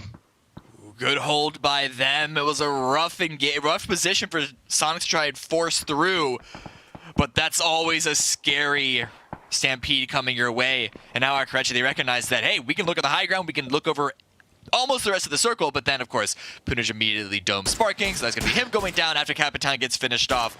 So maybe don't be too ambitious with your positioning, but Shoot to Kill also forced them to move from their compound, or at least electing to, because they want to try and get control of the center. Yeah, Shoot to Kill would have very much liked to finish off Durney here and basically have complete control over the north side of this road right now. Lokix is already low health right now. Panda just off in the distance. It looks like Kurt might have an idea of where they are. He's not going to see them. That is going to be the smoke bug. Smoke's not looking the same for Kurt as they do to us. So he didn't see him on the very edge, but he's got an idea. He's got a really good idea of where they are, while it looks like Zenith, meanwhile, is on the move on the south side. Spots that. Well, there we go. 2 fights going on, and this is going to be the determinator. Who's going to win the south side of the road? Who's going to win the north side? Right now, it's looking like Zenith has this one in the bag as VAZ King is going to go down to the well-placed grenade from Shimboy. And almost instantly, at the same time, STK finishes off Durrani. So now it's down to a 3v3 between the North American powerhouses. Make that a 3v2. I was about to ask, what's more important, high ground or the center of the circle? But Purdy gets immediately dropped down. Ayler's trying to give some covering fire, but he's taken down to about 25, 24 HP. So close. So this is going to give a quick opportunity for Zenith to try and loop-de-loop all in. Of course, their 2 lost tires going to make it a little difficult, but if they can get behind this rock... Actually, no, they're going past it. They're sending it. They want this fight immediately. This is an interesting decision for Zenith to be making here, especially going up a team like SDK, who you know is holding on to throwables. They know that they want to have these throwables available to them late game, but they are putting themselves right in throwable range. Poonage, in fact, going to be getting that Molotov put right on top of him by Penta. It does manage to miss, though. Shimboy and Vegas making that long wrap around on the other side. Everybody focused on Poonage here for STK. It doesn't look like they've spotted out Vegas and Shimboy just yet. Although it looks like, okay, Kurt and Alo have spotted him, but Penta gonna find the shot on the Shimboy from the other side of the street. Can he trade it back onto Poonage? He does a bunch of damage, but the damage returned is equal. As now, Alo will spot him up over the top, and now it's Vegas, the last player alive, gonna go for the res onto Shimboy. Will STK allow it? They're going to try and find this angle. I think it is going to come through, but Shin is going to have to then first aid himself, and I don't know if the timing is going to work out for that. That being said, SCK, they're not over pushing it. They know they have an advantage. They're just going to wait for Zenith to push into them. Alo and Penta still rotating around to try and find the angles, and there the grenades come on in. Oh, that molly was right on top of him. Shimboy going to take some big damage. Alo creeping around on the street side. Drop down real quick, waiting for that information to be fed on over to him. They are not expecting this flank. He spots the head. He spots Shimboy. He's down. Vegas trades it out, but no. STK will clutch it out, and that is going to be probably the lowest kill win I think I've ever seen from STK. 5 kills, but that counts. I don't know, man. Coming after 16 kills in 5th place, now down to 5 kills in 1st. I'm a little disappointed. Okay, no, I'm just kidding. All jokes aside, really good end game there by SDK. The lack of cover meant that they couldn't really get a lot of control towards the center of the circle. Fortunately, the final circle did shift up in their direction, but we still saw even then how chaotic it was. Zenith pushing in, they got a little bit of damage onto SDK before they sent it with the vehicle, and that honestly could have gone either way, but it really was the chemistry, the camaraderie, the experience that these SDK boys have with each other that I think was sort of the little cherry on top to give them the win in this game. Yeah, it was, it's fantastic play by Zenith as well. I think they ended up with 7 kills in that second place, 6 kills going in the pocket of Shimboy by himself. Who had the most kills in that one? 22 Esports actually popped off, 9 kills for them. So that's going to be pretty good for their standings on the leaderboard. But when it came down to the end game, I think he kind of hit the nail on the head. There's nothing really SDK could have done about that. I mean, they had the long wrap around the north side. They're playing from the river just because everything was kind of, all the action, it seemed, was happening either south of the river in Razak, or it was happening between their road and the river on the north side here, as we see this first fight between Young Kings and 303 Faiska getting stuff done. Yeah, not even just Faiska. There was a lot of action happening everywhere. This was such a chaotic circle because of the river and of course the multi-team early sends into Razak. That's one reason why we saw low kill ends for Zenith and SCKs, because every other team was picking up at least a couple of kills in the fights that they were at. And we see Sonics in their push on here to old time. Sonics having a decent game for themselves as well. 7 kills rather in 5th place as they find themselves climbing up the leaderboard a little bit, and in the end it was just that push against the Crash that just proved to be a little too much. As we see Tig landing those nice long range shots, but Zenith, to this point of the game only had 1 kill. So it was, they had to try to collect things as much as they could, but as you said, the circle and the weirdness of it, that 50-50 nature of it, playing around that river just made it to where all our kill points kind of got spread out all over the place rather than going in the pocket of just one. Yeah, which is really good for a lot of the teams that obviously didn't go as far, but even the ones that are trying to chase, if STK got another high kill victory, if Zenith, who they're not in a terrible position on the leaderboard, if they got a high kill victory, that would have made it even more difficult for the teams below them to try and crawl and catch up. So this, in a way, is not a bad situation for the teams that are outside of the top, but nonetheless, it is still 15 points for STK. It is still 13 points for Zenith, so it's not like they got nothing out of this. Absolutely. Well, at least through 2 games so far today, it looks like some of our LATAM teams have gone and done their homework, done their research, and starting to feel a little bit more comfortable in this lobby. Durney, again, having a double-digit game here in game number 2. They don't win it, but they managed to collect a nice little stack of points for themselves, 22 esports as well.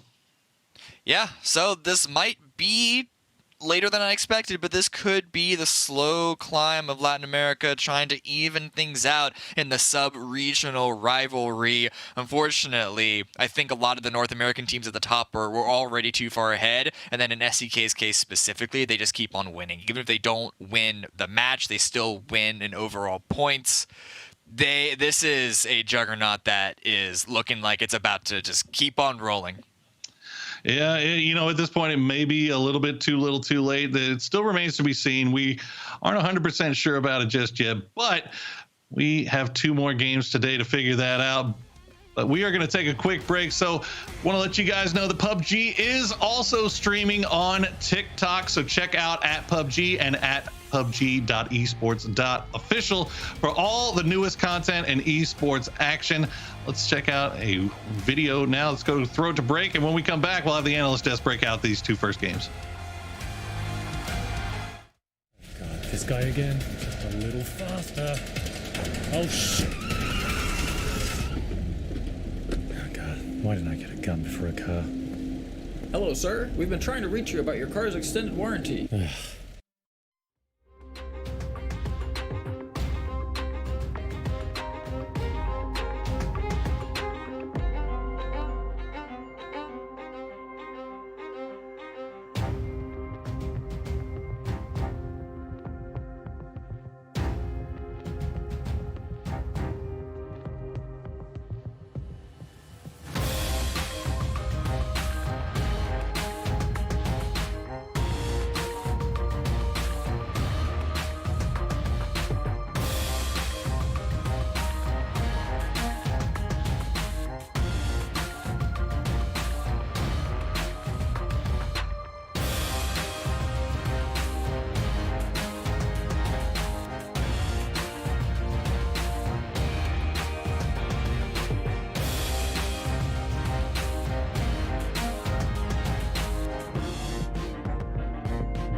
ESL PUBG Masters Americas returns to you, building bridges between regions. My name is Toffees. I am joined by Hypoc Matchroom, and for yet another edition of an interview, it is Luke 12. Some call you the wonder from down under.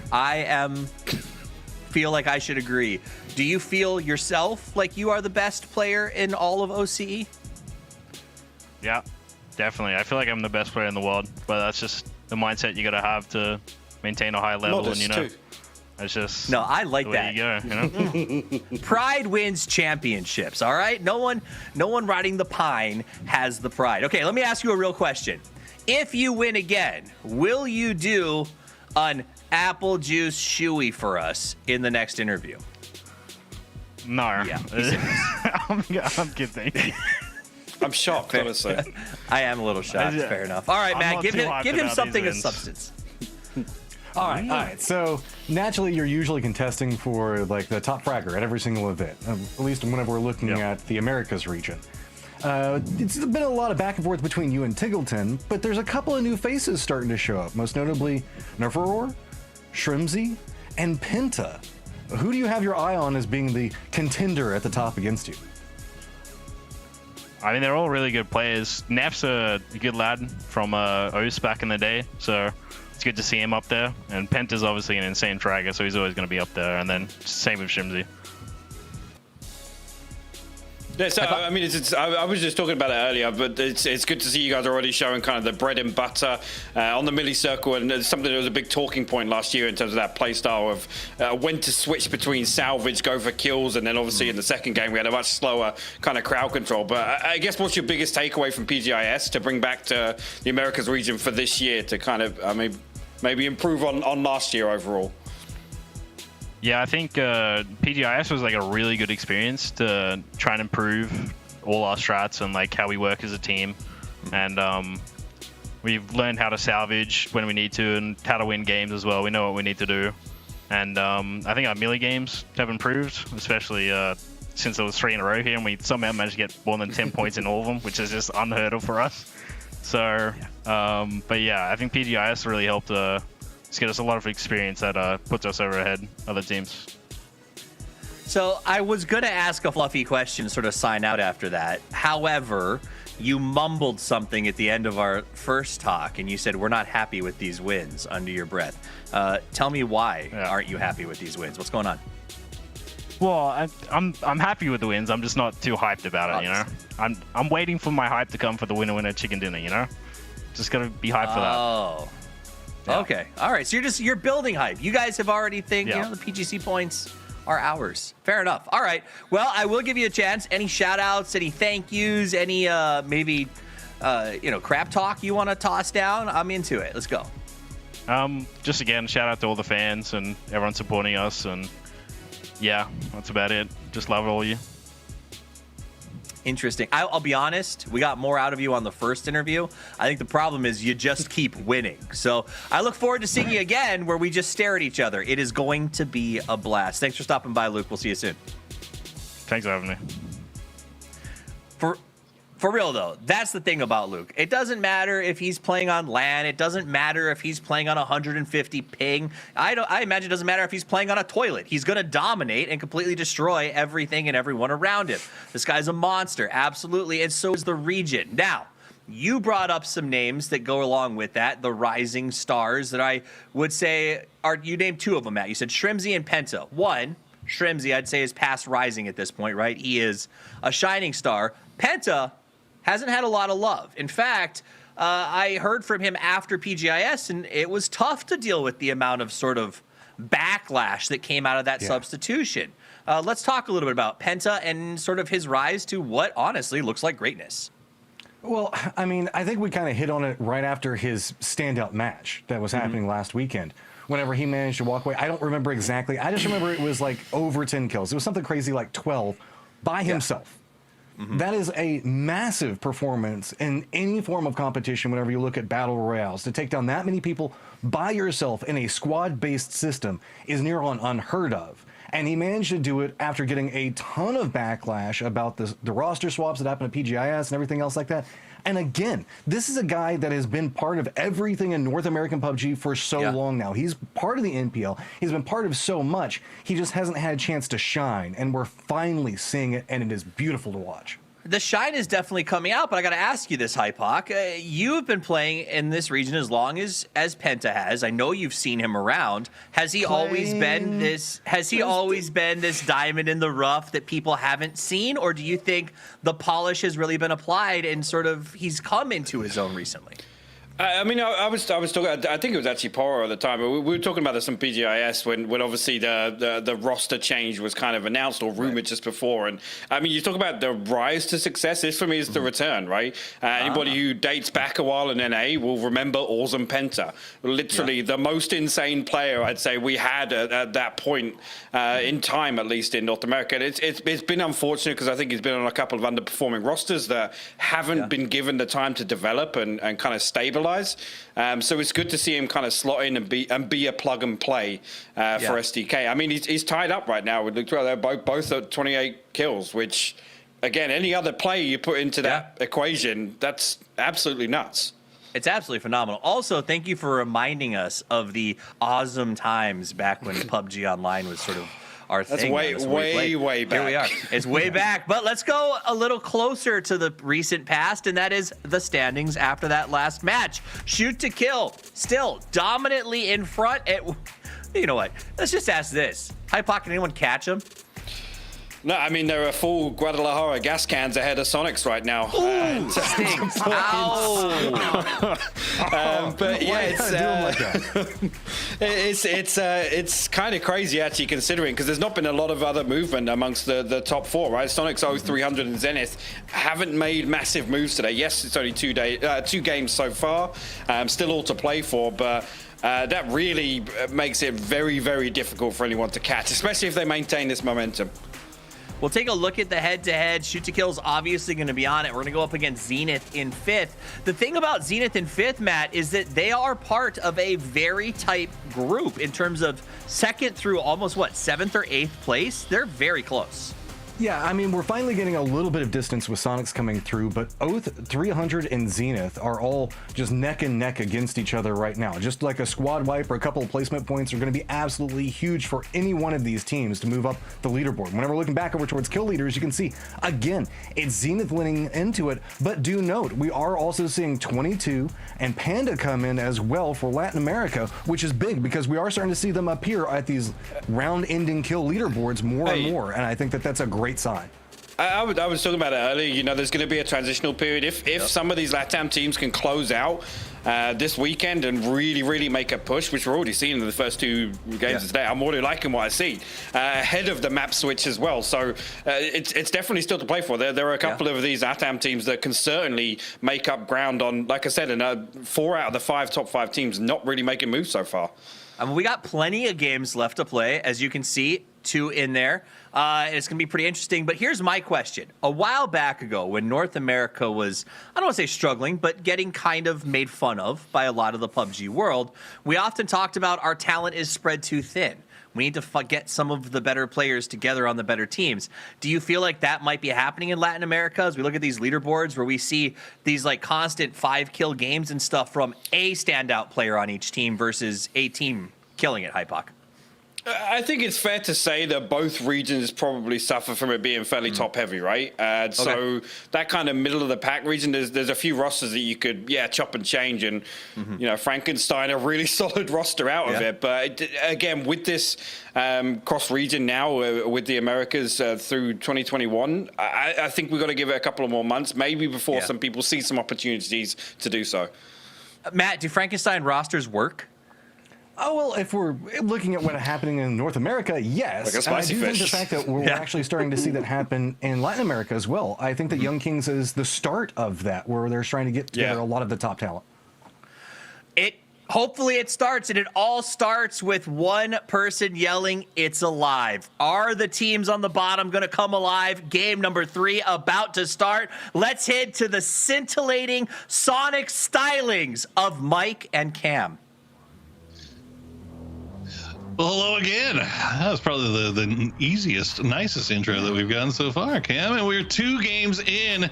We are done with Erangel, and we are moving over to the dusty, sandy pastures. Pastures?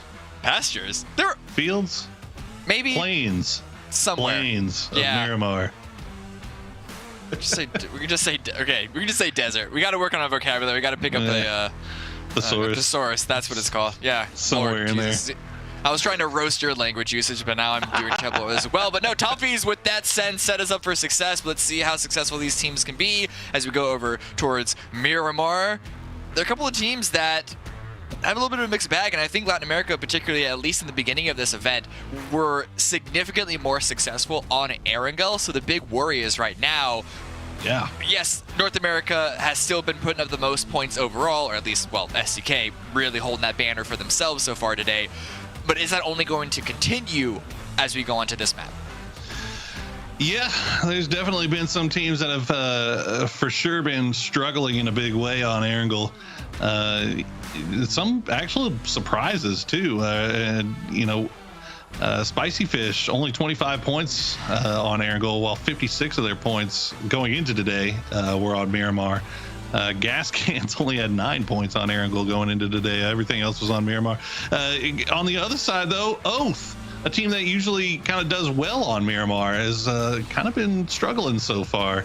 Let's see if they can turn things around and get things back to the norm. They haven't had a great day so far, though. Only 8 points picked up for the Oath boys so far today. Yeah, it hasn't been a disastrous day for them. It's not like they look completely off. But to your point, I do think that to that point that only Miramar is where they're going to really be getting theirs. Yeah, well, it's been a bit of a doozy of a day. Like those, I guess the big takeaway where they're talking about Oath or 300 or whatever team is that those circles, both of them, despite looking drastically different, were not the easiest to play around. One of the good things about Miramar is that there are some difficult circles, some difficult situations, but it's almost more consistent where it's rough, but there's always going to be like the same level of roughness. Yep. And to be fair, our Miramar circles have been, all things considered, kind of kind. I mean, they've been pretty much 100% playable, just like this, where, we haven't seen too many things where it's been, 50% land, 50% water, or 40% kind of hanging off a cliff edge somewhere. They've had a lot of playable area involved. So, slow starts and trying to get your full 4-man roster to the late game is kind of the name of the deal right now. And we'll see if our teams are any better about doing that, as Gas Cans once again find themselves inside a circle, which is, I gotta say, man, not where they find the most success. I mean, where have they found the most success, Poro? You're gonna make me do it, aren't you? 2020. You're gonna make me do it. I don't know. Yeah. No, look, anyway, man, it's still a really good team, but it is. It's you find a lot of times, I think, if you're a team that knows that you're better than you're playing, you try to make up for lost time by playing too fast. And we got that interview with Honey Badger where he said that he felt like his team was playing a little bit too fast and that they needed to kind of slow down and think about things. Well, they haven't really done that well, even since that interview. We've seen them just kind of go full bore, full aggression Gas Cans, which we love to see, but it's almost like they're doing it without the information gathering stage that we're used to kind of seeing from them. Yeah. I mean, listen, we'll see. There at some point, at the flip of a switch, the drop of a coin, whatever idiom you want to use that is probably more correct than what I just laid out, a team can just completely reverse their fates. So there's always the possibility of Gas Cans completely turning everything around. But let's sort of like cast our eyes over the rest of the circle. SDK also have a strong position for the center of this area. There's a lot of open ground in this circle. I said that there is a more consistent level of roughness on Miramar, but this area of the map is one of the ones that has the most fields in it. And so if we do see some shifts in some particular directions, we could see a field ending. But this is still Circle 1, so we don't want to assume too much just yet. But we're already seeing a couple of teams go towards center. Young Kings here just to the north. STK are going to be rolling up onto them quite soon, looking at the map. Gascan's also not far away from them. So these guys all vying for what is essentially center of Circle 1, which is what you want to do when you have an opportunity off of your drop zone. But are they going to commit to this fight? Alo's taking some shots, can't land too much damage, but STK might make the decision to turn away and find somewhere else, seeing that this compound is already taken. Yeah, I think what STK is trying to do there is they're trying to figure out how many people are home. You know, I think they maybe got vision or got some return fire coming their direction to let them know it's more than just a solo or a duo. So they're going to opt in, instead of pushing and crashing onto that compound, they're going to opt instead on going and taking up a residence in a different place. Meanwhile, 22, Raji going to be making his way through San Martin. The rest of the squad just a little bit behind him are actually off to the east. Okay, hello. East side. And okay, Maluk, you rolled up into the wrong neighborhood, my friend. We'll see if Vegas tries to get a little bit of vengeance on Raji here, but Raji is already out. Yeah. If someone gets got in the middle of a city, you say, all right, understood, thank you very much, we'll see you next time. Because if Vegas were to try and trade, he'd have to run into what could easily be a hornet's nest. You never know what corner Rocky Rock could be hiding in. You don't know what the rest of 22 are. It is not worth the risk at all. Group up with your teammates, avoid that area, avoid that angle. Over here, though, Crate is found, but so are a lot of shots. I hope losing... That's a lot of tires lost. That's going to be a difficult return back to the rest of SCK. But over here, Junior finding an angle into Heikeman. Can he land the shot? Line up the head. Heikeman looking at the map. Oh my goodness, that is just, oh boy. He actually gets out of that though. Okay, he's going to get him underneath the fuselage there, and then we'll just flush it out with shots on the toesies as Dodge. Oh man, Dodge. I had such high hopes for him coming into this tournament. They have just not been looking their formerly strong self, although they do figure out that this is a solo and they will not let Hikerman's death go unpunished, as H11 Junior going to have to try to hold off 3 of them. The throwables are starting to come in. Hallow Senpai coming in from the side, going to try to turn it into a 1v1, and Hallow Senpai going to win that one almost 99% of the time. He is absolutely bananas. Ending it with the pan as well, just for a little bit. Oh, and the shots in the body. Okay, dial it back. You got. I mean, I guess you did trade 1 for 1. It's not like you full wiped. You still lost a member in that. So maybe don't go a little too ahead of yourself. And on the point of Dodge's success, they're really good in games that they don't have to move. They're really good at what Hypoc coined in the previous segment, crowd control style, where they can just chill in an area, they can just turtle up and sort of wreak havoc. It's when they're forced to go into the circle, forced to play on the edge, that they really struggle with. And so far, they haven't found the opportunities, even in this game, they're likely going to have to play from the edge, because I don't see them sending it towards that crossroad area that we already saw SDK, Gas Cans, Young Knights, and now Sonics and Zenith are already posted up on. Yeah, it seems like they're a team that wants to play the edge. They're still trying to find their way around how best to do it with their play style, and they've definitely found success. And it's just getting a question of getting that consistent success with it. As we check in with 22, and Ace 10 having a hell of a tournament for himself, stepping up for that 22 esports squad. The man from Portugal himself. Man, drawing a lot of attention here as we check in with Spicy Fish. Got 3 in the compound, 1 down in San Martin. Still Keenan playing from the south side, looking to see if anybody's going to come up from behind him. And doesn't look like he's going to be seeing anything right now, as that area is free and clear. There's a lot of free and clear area, and that is being taken by teams. Not everyone is as big of a split as SDK are in, but we're still seeing a little bit more widespread split position, crossfire holding. Just look at Oath, actually. They're all in separate little pockets to help each other out in, and Miramar definitely gives you more opportunities. But in this area of Miramar, especially because of the open area, you can spread wider amongst your team and still have lines of sight onto each other to support each other and help each other out. And Oath right now trying to use this high ground to their advantage, get some shots onto Akrach rotating by, potentially on 300 if they're able to spot them out. Yeah, love having somebody on the top of this mountain here, just on the north side of Minas. Relo going to be the one doing the scouting right now. It's a little bit of damage, ADR farming, but a lot more of it having to do with, okay, Relo, never mind. I guess it's not just ADR farming. We're actually getting knocks over here. Gonna get the flush though. They've got head kick right on top of him too. 300. I'm not sure if head kick was just stopping to do a little scouting and just now he has got the entirety of a Crochet right on top of him. He's gonna take the shots, get him really low, but Sparking will finish it off.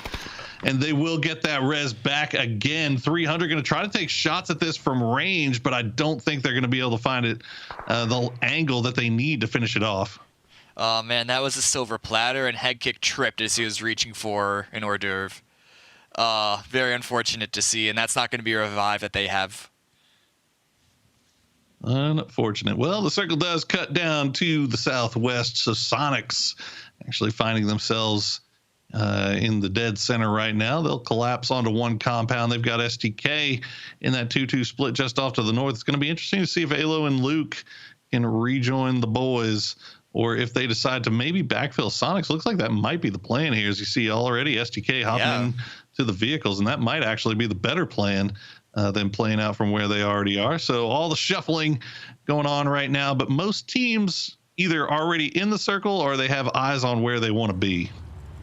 Yeah, the problem is this is a field dead center, so all the teams that are coming in from the edge, even the ones that are rotating in late, they're gonna really hope for a shift in their direction, more so than usual. Shrimsy taking some shots at a rotating Young Kings, trying to get in the front of STK of taking over that barnyard, and they're gonna continue to drive through. They find a little compound for themselves, just over the ridge of 22's position. A little bit of love taps, but nothing too permanent is going to be coming out of this little trade of blows. Yeah, Tig going to be operating on the top of that roof.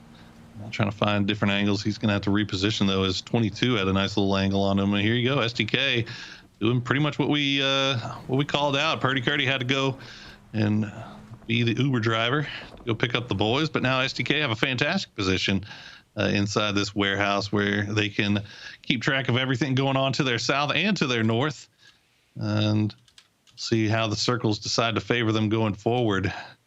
As far as everybody else, it looks like the only teams still outside the circle are Dodge, who have a foothold just to the north of San Martin, and In Check, who have just found a nice little place to call home on the north side. Crochet actually still on the move. They have been driving, I feel like, the majority of this game. They've been in vehicles, and they just keep running into people. Now it's going to be Oath, as Oath hears the vehicles running by, but no line of sight to be found just yet. Okay, Sparking and his teammate in the vehicle with him do find a little compound, but still the high ground that Oath were able to grab as arriving first could make it difficult for Alcrece to really get a solid position under them. The Relo still sending some shots. They're all getting into this compound, I guess, if you want to call it that. But as far as any sort of control in their area, this is all going to be for Oath. Kaishin got knocked pretty low there on the rotation. You can see Old Times also making moves on the south side here. 303 did send T-Plants down here to the graveyard to do a little bit of scouting out. We'll see where 303 decides to play out from, as Old Time's going to be splitting them right now. As, well, wouldn't you know it, Crochet back in the vehicles once again. A little too close to the Oath boys, and they're going to try to escape that. And it looks like they should just get away with it. Yeah, but they're driving into potential 303 territory. It is only T-Plants here. If they're able to recognize that this is just a solo of 303 split, they could find an opportunity, but Old Times also continue to rotate through. They're coming in from the south, as you mentioned, and they're going all the way towards center. This is a very ambitious rotate, likely incredibly blind. So the fact that they're able to find a position that is open and free, they got to be blessing their stars with that, but how much can they really get out of this position? There have Young Kings 22 breathing down their necks. The circle does shift towards the east, moderately south. So that's a lot of teams going through Hacienda, going through this very position that Old Times have found. A lot of real estate being available on the south side, but Oath has such a wide split and a kind of control over everything going on down there. It's going to be difficult to move in uncontested here as we check in with Akreshe. just looting up, or not looting up, but rather just probably trading meds, and Snakers doing his best Austin Powers impersonation right here. Got a 13-point turn. Yeah, just a casual 13-point turn, 47-point turn. It is what it is. Kickstart going to find the shots onto Akreche as they try to make their rotation back around where they just came from. Kickstart sending, I don't believe Snakers has an angle on that just yet either. We'll see. STK still inside circle, but they are on the very, very edge. They're going to have to be careful. And look at this. Spicy Fish run right into dodge, but they clean that up pretty quickly, and they should have time to get both of these reses. It might have been the other way around. I think Spicy Fish were in Hacienda, dodge, send it through, and just get torn apart. A couple of knocks, but Spicy Fish are going to stay as 4 up. STK here on the edge, but we've seen them perform to great extent from this very position. You can see Shinboy caught out. He is not a solo in the sense of teammates. He's just left by himself, perhaps because his vehicle got tilted or a tire pop, and that's going to be Emmett picked that up. But the rest of his team have not fared much better because it is just Poonage up at 300, and there it all is. Yeah, Zenith tried to find a position, but they came in way too late, drove through dangerous territory, and were unable to find the safety of the hills past the Sonic's position. That was dangerous territory to say the least. They got shot at by about 5 or 6 different teams on that north side. They ended up going out, and there you go, 303 trying to make their way in, and somehow, some way, under the watchful eyes of Oath, they find a little bit of land to call their own. In check, meanwhile, they're going to be taken out by Durrani as they clean up on the north side. Durrani having one hell of a day for themselves. They do get 2 knocked here. That should, I believe, be resable. If Loquix and Pan can get, that should be an easy res right here. But so far today, man, 30 points for Durrani. Yeah, it's been a good day, but I'm not quite as optimistic on their reviving options. There's not a lot of cover there, and we saw so many different angles. Emma gets confirmed by KF9. But we'll see that played out in the kill feed as we have Oath, who have been sitting pretty. They haven't had much really to do with themselves. Just continuing to spread and gain a lot of territory, but now Spicy Fish trying to rotate in. Oath back up to bat to see if they can't get any damage. Roth gets knocked. They're going to try and confirm that. And then some more shots towards Keenan. They're not going to get a second. Oh, Keenan's going to speed that one up. Yeah, Keenan giving him a little bit of a love tap there. Yeah. Just flush that one out. Don't get knocked, stupid. Saves Kickstart some ammo. You know, he's trying to be a bro here. Sharp Shot creeping out a little bit farther ahead. He's going to take shots from Akreche as well here, as I think Balefrost maybe was taking shots from his high ground position. The circle does pop, and we're going to go hard to the northeast this time. Yeah. So Oath, everything going down to the south. Oath, Spicy Fish, Akreche, they're all going to have to find a place to play now. STK on the move already. Let's see what they've scouted out. Oh, Lou trying to shoot from the side of the vehicle, but can't get the damage onto the gas cans. But still, all 4 of SEK are up going through that first hurdle. A lot more health than I would have expected. And there's not a lot of cover on this hillside, but it's not a bad position to play out of. The only issue is, are other people going to be sending in towards that location? Is anyone from the high ground on the south side going to overlook them? Young Kings gets removed. Old Times get the full wipe there. But now Oath versus Akreche. They're pushing to the position. Both, once again, meeting each other in rotation. It seemed like it was fate, inevitable that this was going to happen here eventually, but Oath Star-crossed haters. Star-crossed haters indeed. Oath has the good position to work around from the outside, but Akreche has that the compound where they can just be dug in like a tick. Sparking though on the outside. Gonna find the nice angle onto Kickstart. Immediately dispatches him back to the lobby. Snaker's gonna reposition off of his rock, see if he can maybe spot get an angle onto Sparking here. Not gonna see it just yet. You also have Balefrost that's still off to the south, still hanging out on that mountain. You can see on your mini map there. But Akreche, even with that knock, that flush, not going to leave this compound yet to take the fight over to Oath. Still trying to use this high ground to his advantage, but no knock just yet. Oath might want to consider pulling away, but then again, where can they really pull away to? Akreche want to try and take this fight out. You can see they're pushing forward. I heard a couple of stun grenades being pulled out, so they're not entirely sure where Oath's position is. Nice spray from Panda. Interesting rotation from old times here, and it actually ends up working out. Okay, they clean up what was left of Durrani, but they end up losing 2 in the process. Execs and Yunkosh now very split off as well. Yunkosh going to be eating a bunch of blue, and now that fight between Akreshe and Oath is now going to get a third participant, as Spicy Fish has now wrapped around. And you can see even Enrage starting to look over in this direction as well. Where's the circle growing? Staying moderately center. 300 have a compound. SDK have their little hill. Everyone else, well, they're going to have to push forward. It's going to be a whole-out brawl, a melee. Everyone is shooting everyone else. All bets are off. Sonics, 2 kills for them right now. Likely to find even more as they push on through, because they have become activated. 303 with the high ground overlooking them are going to have to defend their position, but they're not in the circle either.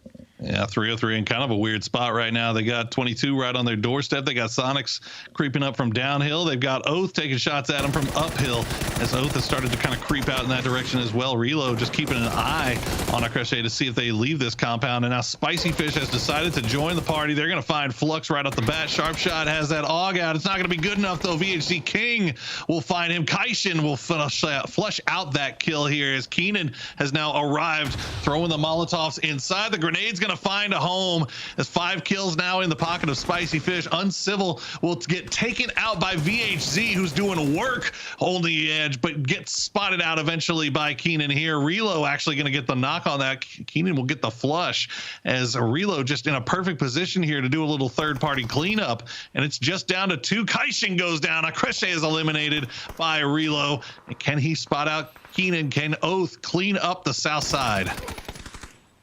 Oh, but on the west, it's about as chaotic. Digleton's push is not being as successful as he was hoping, but H-Win coming in from the side, wrapping around the angle, swinging from the north, finds 1, has a lineup to maybe get some more, but the shots aren't there. He got a good amount of damage, but the knock wasn't confirmed, wasn't completed. And so it's going to be getting a grenade dropping on through. Faiska goes down. Follow-up guaranteed. Oh, it's the return of God mode H-Win. He gets the initial knock, almost gets the second one. They'll clean that one up, but here comes Oath. Or actually, no, here comes Gas Cans from way downtown on the south side, landing the big shots. Oldless gonna find them, and that's gonna be it. Sonics gets dispatched immediately.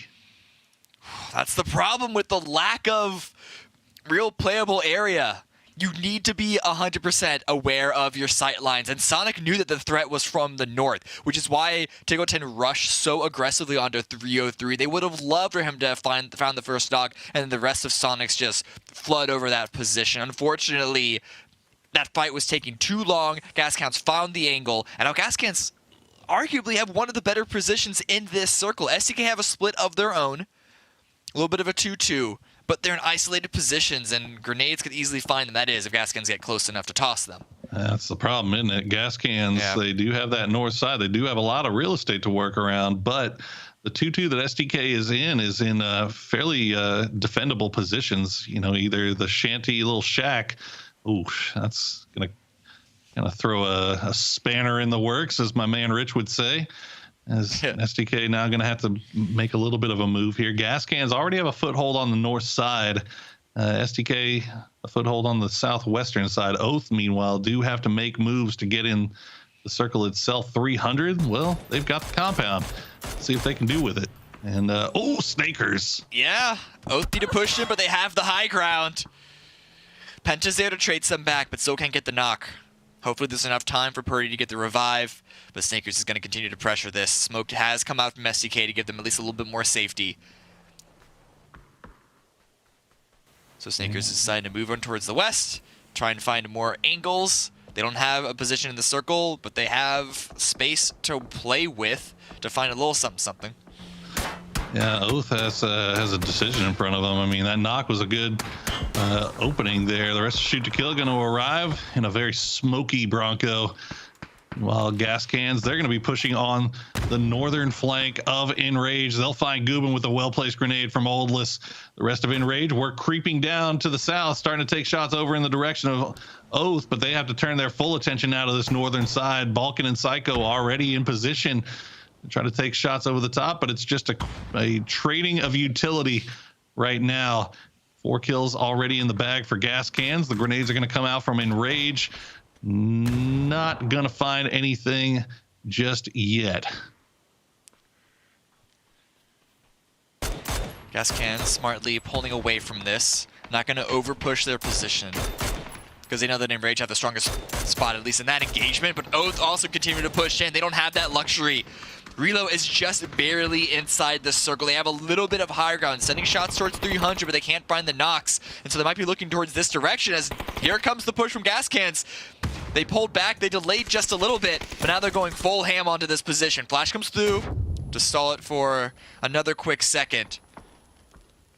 All he wanted to do was drop that flash, stall it just long enough to maybe get those heals off, but it doesn't matter. The grenades will do it. And gas cans now up to 8 kills as they have won the northern side. They've now won the eastern side.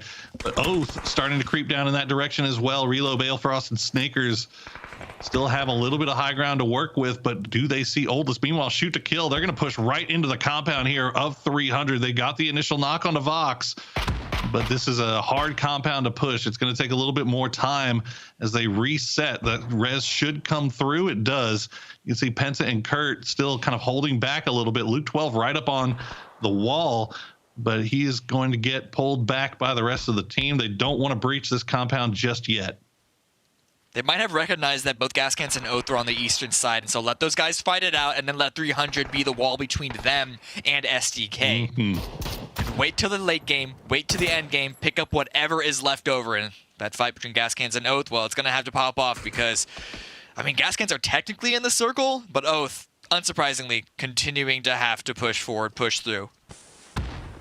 Well, they still have a little bit of utility left that they can keep using. Gas cans just re-upped off of whatever was left off of Engage. Adam, you can see still holding 2 frag grenades in the pocket. Nikos with the mollies and smokes ready to go. Gas cans trying to keep Oath from pressing right down on top of them. They do get that res back off, so they are back up to full strength. Oath can't fully commit to the push here with 3, and now they have to worry a little bit about this spread from shoot to kill. As you can see, Luke 12 looking over there, seeing if any gas can heads peek up over that ridge line. He will take them clean off. And Purdy Curdy, you can see already on the move. He's got a grenade in hand. So STK might be trying to third party this from range right now.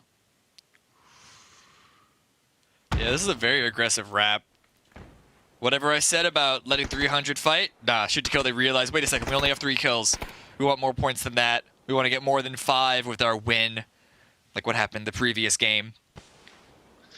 Yeah, I think they actually they've pinned down exactly where all the 300 guys are inside that compound, so they feel comfortable leaving Luke and Penta to just keep an eye on them while Kurt and Alo try to go over there and sniff a third party here. They're not going to overcommit to it, but if they can spot something out, maybe get lucky, they will definitely take it. Try to get themselves in throwable range. Honey Badger going to be the one to wrap around on the north side, make sure that they don't get taken by surprise. And it looks like he might have spotted out Alo and Kurt. Yeah, he does take some damage there.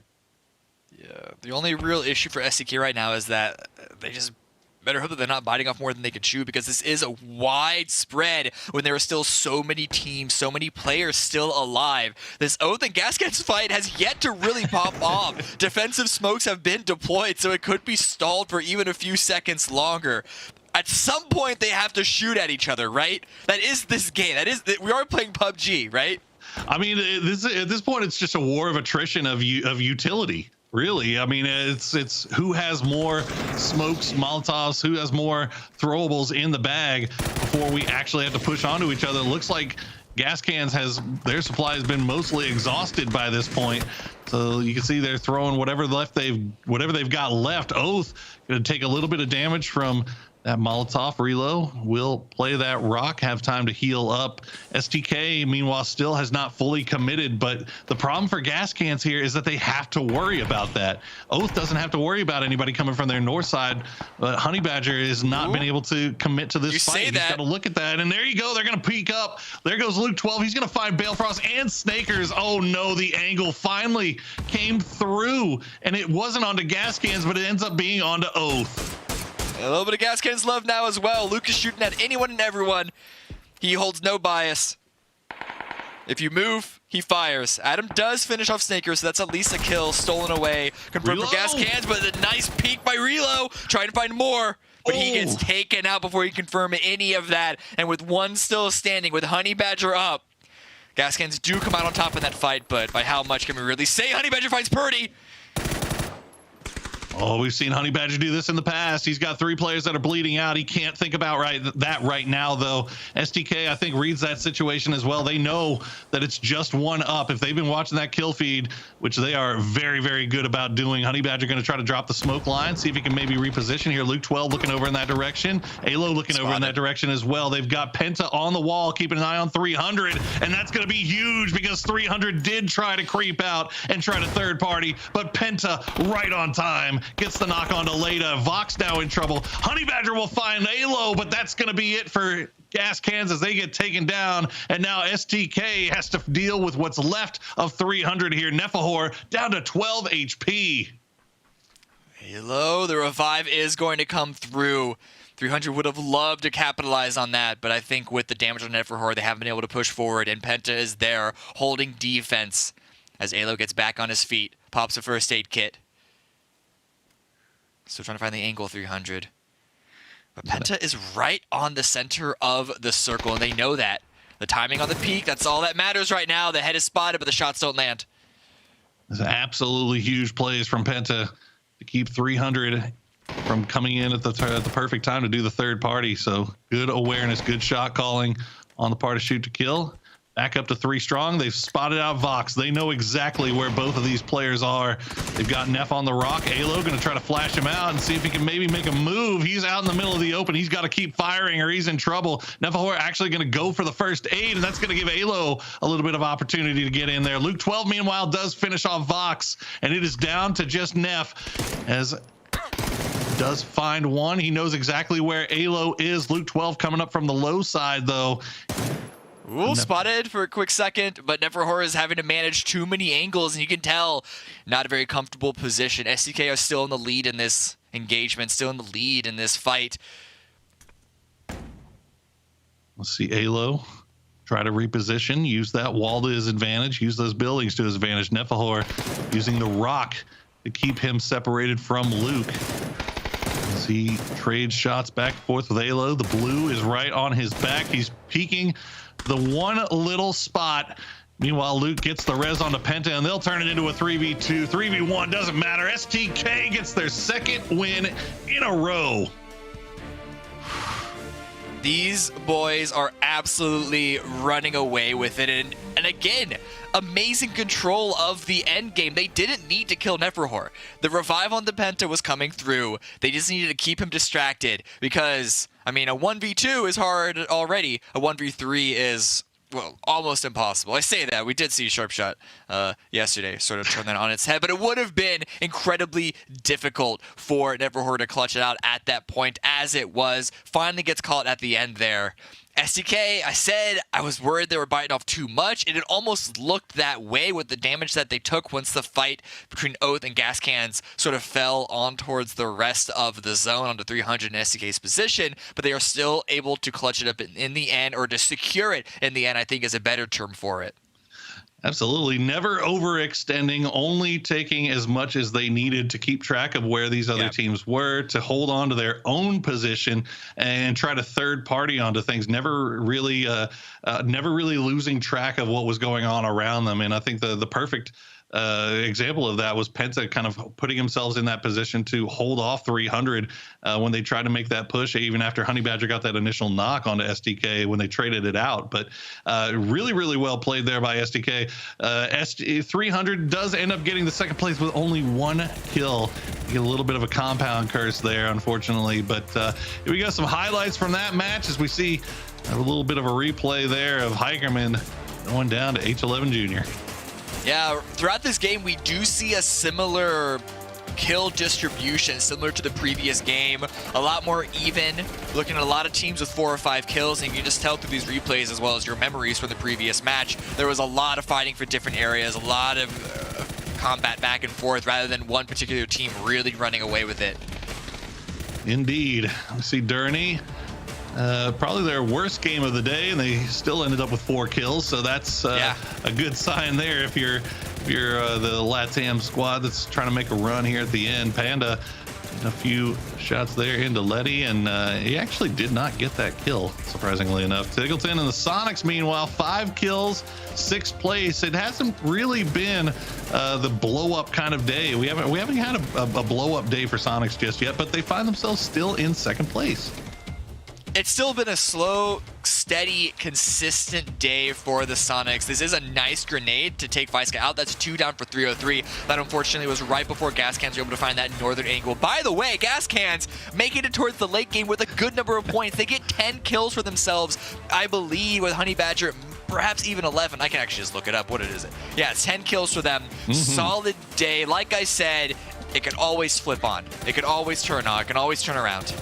Absolutely, and that team is especially good at turning it on in the late game, and everybody on that team is capable of pulling off a fantastic solo performance here. Honey Badger trying to do what he can from that south side. He had to be watching the south side to make sure that STK didn't kind of wrap around on him. The rest of his team does go down, but he still ends up doing some work there at the end. Nefahor, you see, tries to clutch it out, gets the knock onto Penta, but in the end, another win for STK. I believe that is now their 4th chicken dinner of the tournament. Yeah, it's up there. It's a lot. You always wonder for STK's performance, because there are times that it seems to really dip, and then there are times like ESL Masters Americas that they are absolutely running away with it. They already had a 40-point lead over 2nd place. It's even wider than that right now. They got 20 points from that match alone. They got 19 from match 1. They got 15 from match 2. It's been a complete just running away with the trophy. Yeah. They found the keys. They figured out where it was. They got the GPS coordinates, and they're already there taking it for themselves. Yeah, I mean, I think they're definitely putting a stamp on this one, saying, you know what, it doesn't matter if it's points format or if it's MC format, we don't care. They're winning both ways. Yeah, we're winning no matter what you do. So we want those PGC points. We are taking those PGC points, and it has been one hell of a weekend so far for STK. We'll see if they can keep it going. We got one more game left on the day, but before we go to that, we are going to throw it to break real quick before we send it over to the analysts to tell us about it. So don't go anywhere. We'll be right back.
Welcome back to the ESL PUBG Masters America. The games are on the radar. 3 down, 1 to go.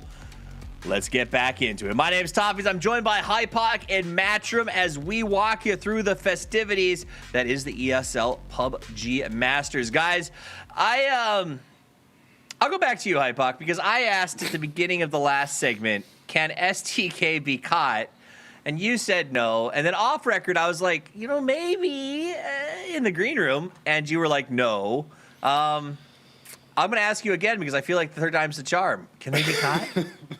I mean, there was a moment where I was like trying to rewrite the roast I had on gas cans, but actually they're still pretty much a gas can ahead of second place with that performance again, guys. Another solid point acquisition for them. To be honest, SDK are a team that, I mean, they're like an analyst's wet dream. Just seeing them coast and still perform at this level is just insane. To be honest, yeah, Sonics, obviously, roster issues aside, however we want to frame that, the other one I'd say by default your eyes go to, Oath as well with this roster change, but every time you look at SDK, the recipe is exactly the same, and this is taking into account that Penta stepped into this roster. This is the thing, is having a plan and sticking to it is SDK's biggest strength. It is, and you're right, you called Penta plug and play last time, but I think it's because of how modular their preparation is. Exactly. It works. That's great. All right, Matt. You put a fragger in there that can listen, and the same thing happens. It's wild. It's an ode to the system that they've built. Matchroom, do you think that system? I mean, let's be real. This feels like maybe it's not the spring of STK, the summer of STK. This may be the year. I mean, they're finding their strengths, and we were talking about this a lot during PGIS, that sure, okay, their meta roster swap is going to take a second for it to gel. This is what's happening whenever it's gelling up here. You can see the fact that these guys are unloading damage. I mean, first versus fourth, and look at, again, the damage differential, the kills differential, the chicken dinners differential. I mean, total points. What do you want coming out from Shoot to Kill right now? It feels like every single category, they are winning, and they are winning by a huge margin. I want to hold this for just a second, because at the start of today, Hypoc, STK and 300 were next to each other. They were 2 of our 3 teams to watch. And now look at, I mean, these were like our top 2 teams, and if you didn't know, like if that rank thing up there on top wasn't showing, you would think in a typical PUBG tournament that STK was just absolutely like 300. Oh, they got to be like in 12th place with this differential. Yeah, I mean, you look at the kills, you look at the damage, and those numbers aside just stand out to you. And actually, after that last game, I think top 3 right now, overall kills, Penta, Alo, Luke 12, and then Kurt sat around 9th or something. Now, that's actually insane. Usually there would be, 1 or 2 players maybe carrying a bit of weight for some rosters, but these guys are firing on all cylinders, man. It's terrifying. Yeah, you know what? They can leave it to me. I'll carry enough weight for their entire roster. They can just focus on doing their thing. Penta up on top. Jeez, Matt, I can't get over Penta, okay? Running next to Luke 12 in lockstep with Alo only a couple frags behind. But it's just like, I remember the first time 3 of them were on one of the kill leaderboards together, and we were like, oh, this is cool. There's a first time for this sort of thing, and now it's just a normalcy. But look at this. Penta, Luke tied up, start that one off, and then Alo coming in. If you take the total number of kills that they have right now, just on those 3 players, excluding Purdy, they would be in 8th place, with ignoring all placement points and the kills that Purdy is managing to produce. That is absolutely ludicrous. That is ludicrous. That's shocking. And okay. So damage leaders also on top. Hypoc, I mean, they're winning. It doesn't matter. We could be playing literally any format. We could be playing most points. We could be playing most chickens. We could be playing most kills with cars probably, or most kills with grenades, or most funny looks or side eye. And they would die. They just seem unbeatable. That said, we're gonna tires popped. Only McCoy's not in the lobby, so maybe there's an opportunity for somebody to take tires popped. Sonics really likes to pop tires, so that's true. And I thought the Sonics would kick up here, Hypoc. I thought they'd be a little more Miramar forward. They'd make their step up, and yet look at that bottom right there. You can see for 3 games today, 2 go to SDK, both on the same mat. Is Sonics playing Miramar well? I don't know what's going on. Again, Zampa's a fantastic player, but you got to give some allowance to this obviously 3-man roster effectively with Zampa subbing in, with mine being out of it for the time being. But they did struggle in terms of qualification, right? It was down to the last 2 games, if I'm not mistaken. So very close to not even making it here. So read into that what you will, but ultimately we've got to see something. It's the same discussion we were having in PGIS, right? It's like, when are they going to come online? When are they going to, start trending back up once again? I'm not writing them off at all. Like I said, Zampa's a very capable player. I think he's already proven that so far of the times we've seen him on screen. But something's got to happen. Again, people saying, oh, yeah, well, champions are coming to this. The prize pool's not too much. But it's PGC points, man. As far as I'm concerned, a lot of these players, they're not here to get paid. They're here to play for the long game, right? They want to get to the big paycheck at the end of the year. And that's it. The year is like PUBG. It's not about winning that individual fight. It's about setting yourself up for the big overall win, Matt. Well, what's kind of interesting, I was just noticing, was, think about this. We're having the inverted conversation from PGIS between Sonics and Shoot to Kill, talking about roster swap coming in times. Can they manage to bounce back and be the team that we know that they can be? And it just feels like it's a cycle back. Shoot to Kill has finally gelled together, and now we're having almost the exact same conversation about the exact same 2 teams, just entirely inverted. Fascinating. Also, we're also seeing Oath still up there. Zenith putting up good work. When Sonics get their player back, I think it's going to be a crazy year. Another team to give a shout out to right now, because we finally got something out of them. For all day, we've been kind of referring to them as the Gas Cans, but they proved that the Gas can get a good performance. 10 kills, 3rd place. Is this a glimmer of light? Let me ask you this: are they? I thought they could be a top 5 NA team. Can they do it, Hypoc? Is this a one-off tournament situation?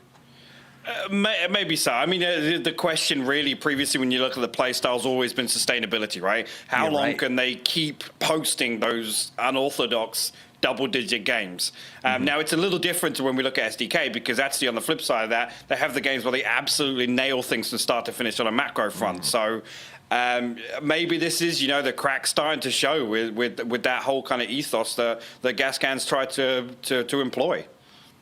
That and that's when you're a wild card, the more times people see the play, the easier it is to sort of deal with catching them off guard.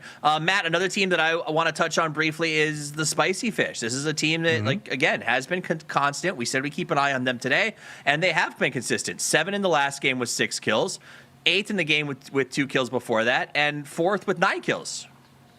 Well, I mean, this says a lot for Spicy Fish if you look at it, specifically how long that they can manage to pull this together, because this is just the start of their run. They found a lot of opportunities, and they're making a statement very early that this is a team that everybody should be keeping an eye on. The roster alone, whenever it was announced, intrigued everybody, and we knew the fact that there was a lot of potential with it, and they're showing the fact that they have capabilities early. So now the question comes into play is how long can they gel this together, kind of like what we're talking about with Shoot to Kill, and where can they push it to? How far can they take what they presently got? I cannot wait to see what they do with it. Guys, it is time for our final match of the night. After this, there will only be 8 games left to decide who gets the win. This is it. Now's the time. Let's pump it up and let's head to the final map with the casting of Camaporosaurus D. All right, that is a good one to lead us in to our final game of the night, Cameron, I think. And I think, what was it? Camaporosaurus D. Yeah, we'll take it. That's like a double mix, isn't it? But we do have it's one all intertwined game left like DNA. It is. It's like a double helix of awesomeness. Yeah. That's what we are. We have one game left to play. Will it be another STK win? Can they get 3 in a row? Chat. My favorite part is that you know what my favorite part is, Cam, is that I know that there is probably some genius in the chat that's going to be talking about like, oh, casters, analysts, so biased, only ever talk about STK when they're literally just dominating the lobby, winning everything. But you know what? Stay brilliant, my friend. I hope that you will. I hope that STK does well, so we continue to talk about them. But I got to give credit where credit is due, man. Sonics, they touched on it a lot during the analyst test, but given the fact that they are playing with that PGIS hangover and they're playing with a sub, they still are finding success. Yeah, it's not as out there as they usually are, because as you just mentioned, SDK are really taking care of everything, so it does make it a little easier for them to stay in second place. The real question is, are they going to have the ability to really turn it up, turn it on? This isn't the last day. We're only about to hit 2/3 of the way through. There's still a good number of games. It is always possible, albeit improbable, for SDK to fall off of this high horse that they're on. And Sonics could be the team to take that if it does happen. However, if they do get another win in a row, I mean, that might be too much. I do want to say, though, they asked for it on the desk. There are leaderboards that SDK are not in the lead on, and I'm going to rattle through them all real quick. Oh, by all means. Total windows destroyed. Shrimsy with 117. Total wheels destroyed. That is... Okay, wait, Luke has that one. Crap, he didn't have that when I looked a second ago. Wait. This got updated. Okay, I looked at it before the previous game. He wasn't. Oh my god, okay, so this whole thing went bottoms up again. Nope, you're right. SDK, they're still at the top for wheels destroyed. This whole thing is gone. Back to you, But Windows. But Windows. Shrimsy has Windows still. Sonics fans rejoice. Shrimsy has the Windows lead as we check on Dodge dropping. The circle does pop and it centers up around La Bandita. So once again, we get a 100% playable circle 1. So it should be a fairly slow, easy start for most of these guys as they figure out how they want to play this. I'm not sure what our boy from Dodge is doing way down there in the southeast, considering the rest of his squad's in El Pozo. But Finna, you know what? You do you, buddy. Live your best life. I like the thought process. I like the energy. I like the gusto, whatever it might be. Couldn't tell you what he's thinking, but he's full commitment to it anyway. I don't know. Maybe he locked out. Maybe he had to run to the restroom. He's probably thinking, man, I wish I didn't DC in the airplane. It's possible that, I don't know, his cat suddenly gave birth and he had to go help and only just now got back to his computer. I don't know. Look, I'm giving him the benefit of the doubt. He saved a child. He rescued like a cat from a tree outside. A child, the balloon is in the tree or something. He's a good Samaritan. That do be sounding like a Finna thing to do. Right, doesn't it? Yeah. He's checking. We'll check and see how the game plays out for him as he's coming up from the south side. If nothing else, he's going to have a foothold in the southern side of the circle for Dodge if they decide to do the long wrap around from El Pozo, which is not entirely out of the question. You know, we see teams coming from El Pozo on circles like this and wrapping around that beachfront road. So maybe Finna being down there will give them a little bit of information about what's going on. Meanwhile, in Los Leones, the 303 Young Kings battle continues as Trisk finds himself a little bit out of pocket here and right into Young Kings territory. Yeah, these guys have gotten a little too comfortable with their buildings, and he's running away. And one heard those footsteps go the opposite to... Oh, never mind, he's back grabbing a vehicle. And when he's going to pounce, perfect opportunity, find the shots. There it is. The knock comes through, the full confirm as well. And he's not going to overstay his welcome either. Running immediately away back to Kragan. That's about it. Exactly how you want to do it. Young Kings go and find themselves a nice, free and easy first point off of Young Trisk. The rest of 303 casually cruising by to see if and one maybe sticks around a little bit too long. We'll see if anything comes of that. Shrimsy, meanwhile, going to be already making his way down south. The rest of the Sonics actually going up to the north here. They're going more towards that graveyard area, and they're going to be running right next to Zenith as Maluk leading the charge in the buggy. He might find himself with a face full of Tiggleton here in a very short amount of time. Yeah, bit of a wild send. This could be the... Yep, there it is. Bam. Immediately taken out. Tries to dodge over the other side of the fence as well, but... Well... Sometimes it do be that way. That's why you send the scout. At least you only lose one. And now Zenith going to be playing this one as 3. They'll hang out on those Picado Hills, take a few angry shots over in the direction of Tiggleton to no avail, it seems, as of right now. Oath checking in with them in Minas Generalis. They have sent Kickstart down to the compound just off to the west edge of La Bandita Crater. Wouldn't be surprised to see them all kind of collapsing onto that point very shortly. Meanwhile, 300 has a lot of control over the southeastern part of that area. So a lot of teams going to be running into some fire here as they make their way in late. Yeah. Yeah, there's a lot of splits, actually, even wider splits than the previous game. And it's unsurprisingly all teams that were already in this area of the map when the circle dropped. There's still more than enough space for all 16 teams to get inside the circle. The real question is, if it stays centered up, like Oath, STK, like the rich might just keep getting richer as this game goes on. Yeah, this is one of those circles where you're kind of like playing that guessing game, isn't it? You're guessing about where you think Circle 2 is going to go, and trying to go and hold down some strong position, hoping that your gamble pays off. Rather, as Spicy Fish now, they gamble on this compound being open, but Akreshe already there. And fortunately for them, fortunately for Spicy Fish, Akreshe isn't completely pinned down in that long building. Instead, they find him in a little bit spread out. Akreshe having to hold down positions, just holding angles as Spicy Fish tries to push in. Sharpshot going to take some big damage, but not getting knocked just yet. Kaishin just holding that angle. Akreshe waiting for Spicy Fish to make the first move. Yeah, this is really the assassin spot. Uncivil, I thought that he was going to be in dangerous territory, but they're going to back away. Wait for... Oh, Keenan. Oh, yeah, that's what they're waiting for. Waiting for the flank master himself, Keenan, to rotate up. I don't know if VHZ has spotted this, but Roth with a grenade to drop Flux. This might be the time to strike. In fact, yeah, he's going to run immediately into the building, confirm this.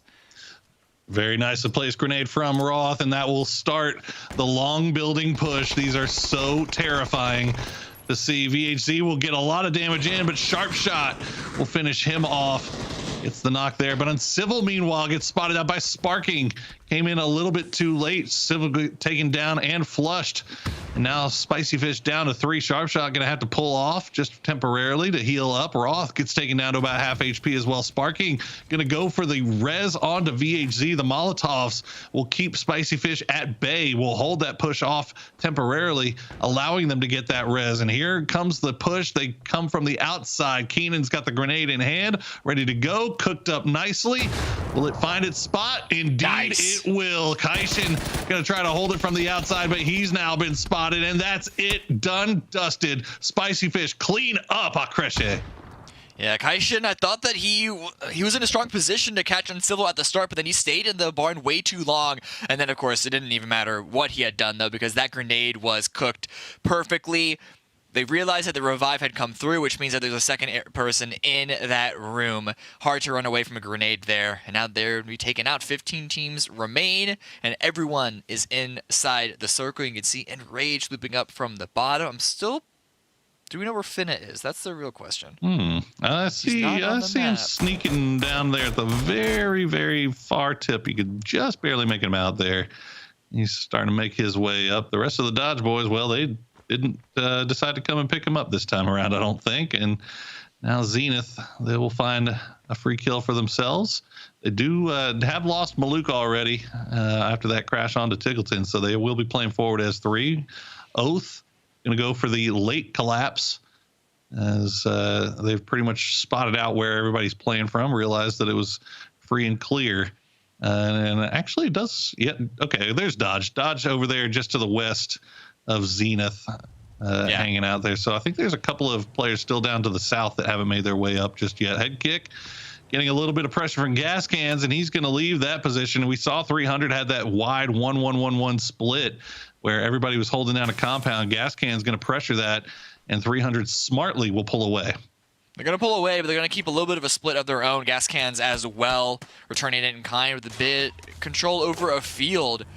So if the circle does shift east, Gas Cans could find another solid game for themselves.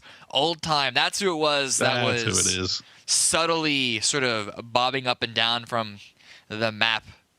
A big wide rotation. They're coming all the way from Valdemar, which explains why they weren't really seen on the southern side, taking that southern highway through. But they're grouping up just in time for Circle 2 to reveal itself. Taking their time, playing it slow, and the circle will center up fairly much just to the south of La Bendita. So 300 have pretty much their pick of the litter as far as where they want to play from the center of the circle. Yeah, the big problem here is it's not going to happen until phase 4, but there's a little bit of unplayable mountainous area to the east of Los Leones. That could be really impactful, which means that it's likely going to shift towards the north unless there is a southern hard shift on phase 3, which means 300 and Oath and Young Kings in really, really solid positions at the moment. They're going to want to defend that heavily. Yeah, let's see how it plays out. Sonics with that 2-2 taking some long range shots at Spicy Fish. Spicy Fish actually getting pushed over by Dodge here as Hikerman going to take half of his HP as Keenan going to land the nice mini shots from the roof. I think they managed to take out a tire as well, so Hikerman in a little bit of a bad situation as he tries to avoid that line of sight. And now some good shots from 303 actually going to push Keenan back down and should save the young man from Dodge. Luke going to take out Alo in a display of dominance that must happen every now and then. Man, that's not even the guy who's trying to contest you for kill leader. You gotta take Penta out if you really want that to stick. Sometimes you just gotta assert dominance. They are in the middle of La Bandita Crater, so they should be able to get that res off. But they do have to worry a little bit. They've got Oath on the other side. You can see just in the distance there. And Durrani has started creeping up on the eastern edge of the crater. Yeah. Gas cans also over in that general vicinity. Haven't worked their way to the crater edge just yet. But, if things continue to go this way, STK might find themselves in a little bit of a bowl here as we check in with 22 on the north side, making their way into Minas. Good take coming in from the north, as you said. They're going to have to make their way past a little bit of a valley going towards La Bandita. And as you mentioned, with Durrani control on the northeast side of this circle, it could be a little bit of a dangerous cross. I don't know if they're going to want to make that send just yet. Likely going to want to wait for phase 3, which means that for right now, it's all about information gathering. Fiska does go down in the kill feed to Roth. That's happening on the western side of the circle. A lot of love taps back and forth once again, all the open ground, open area, but that should be a revive coming through unless Roth is able to find some slight angle that 303 are, I guess, a little unaware of. Yeah, there's only a few solos kind of just out there by themselves. So Roth being one of them, I mean, all of Spicy Fish really being one of them as they kind of hold down the western edge of the circle. Definitely got to play their lives here. Don't want to get knocked and flushed for free, as there's still a few teams that have to make their way. I think Poonage actually coming in super late for Zenith. Not sure if that was a DC. Either way, he's just gotten into a vehicle and he should be coming in and joining Vegas and Shinboy, who've already got a spot inside. Old Times on the southern side looks like they crept up just to the south of Gas Cans. They heard some shots coming through and they've decided to stop. Everybody really kind of posted up right now, Cam. Not even many shots being taken. Not just yet, but it is going to be a shift towards the east. In Rage, you came in a little late. They're very happy with this update. Gas Cans as well. And we're going to see phase 4 is likely going to shift northeast, which means that Gas Cans on their split. Yeah, you can already see Honey Badger in his vehicle. They're going to want to group up on the northern pair of Adam and Niku's. But now Sonics have it coming from the western side, right behind Young Kings. And so this is where 300's defense is really going to have to activate. Absolutely. Sonics stopping down here in the compound, just on the edge of circles. See Young Kings have left. They're going to be running right into 300 as Leda in the buggy on the move to take some shots from Young Kings. Gas Cans do manage to collapse onto each other. Alo and the rest of the shoot to kill gang getting crashed by In Check, and that is not working out very well for In Check. They immediately go down. I don't even know if they landed a bullet. Penta maybe the only one that got shot in that whole process. He also could have easily just stubbed his toe on a rock, making their way towards In Check. The damage was that little. A dominant hold there. I don't know if InCheck were aware that anyone was holding on La Bandita. Sometimes that's not a position that you think is taken so early on in the game. But now SCK with a shift like this can continue to control that position. Dodge what remains of them. Able to get inside of 300's compound.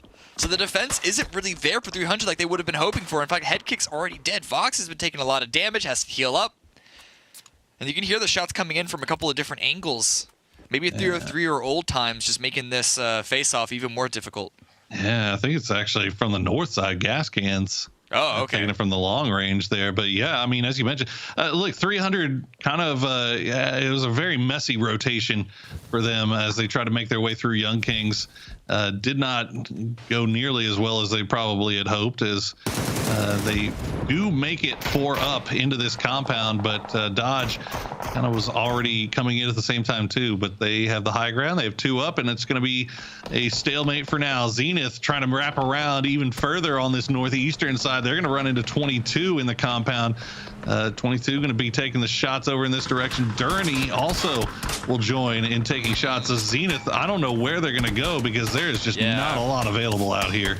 That's the big question. In fact, Shinboy's vehicle's on fire. He's got to hop out of that. Hopefully he's far enough away that the shots aren't going to find him as easily, or maybe even Oathset being a big distraction, but it's going right into gas cans. Finds one. Relo can't find the second, but Balefrost is here to give the backup with the grenades. Oh, the grenades. The follow-up grenades by Oldless. Oh, and this is the problem, isn't it? These are the easiest grenades for gas cans. They did try to do a 2-2 between the high ground and the dip, which, man, that's a little greedy. I mean, the dip, gets crashed all the time by full 4-man squads. And so they lose 2 just on the immediate drive-by pickup. Didn't even have a chance to really take shots at them. And now Adam and Nico's just in a position to try to see if they can finish this off with throwables. They do manage to get a couple, but it looks like that's going to be it. Balefrost does get res, and Oath back up to 2 strong. Yeah, and here's the problem with gas cans with that split that you said. Oh, this is also the issue with the low ground. Junior is able to find an angle. So Oath might be dead in just a couple of moments if they can get the revive. But onto gas, that's far away too. But as far as gas cans is concerned, with a shift like this, as I said, should be pretty expected with the unplayable land. If they had 4 members in that compound, they could easily win this game. Right now, it's not going to be as much of a given. Yeah, and you think about it, 4 members of the compound, you hear them pulling up into that low ground. You just start dropping grenades on them with all 4 of you guys. I mean, why have 2 down there? Anyway, we'll see how it works out for them. Zenith on the move. Old Times trying to make the crash onto this compound. They're running into 300 in Dodge, and this push is not working out too well so far. 300 still managed to keep up. Nefahor, head kick has gone down, but here comes the push onto Dodge. They clean him up. 13th place for Dodge. And now Old Times down to 2. Lekro and Yukosh trying to make their way over. Lekro still not in this compound just yet. Taking some fire from Enrage at range. Yeah, a bit of a shaky beginning for 300 as they try to backfill Gas Can's compound here when they met Dodge, but they're able to follow it all up, they're able to clean it all up. Later finds Lekro. There's only 1 member remaining of Old Times. Should be an easy finish for them as they then set their sights towards the north. Sonics also pushing in from the southwest. Angle found in a 303. Yeah, there goes Old There's Times. the cleanup.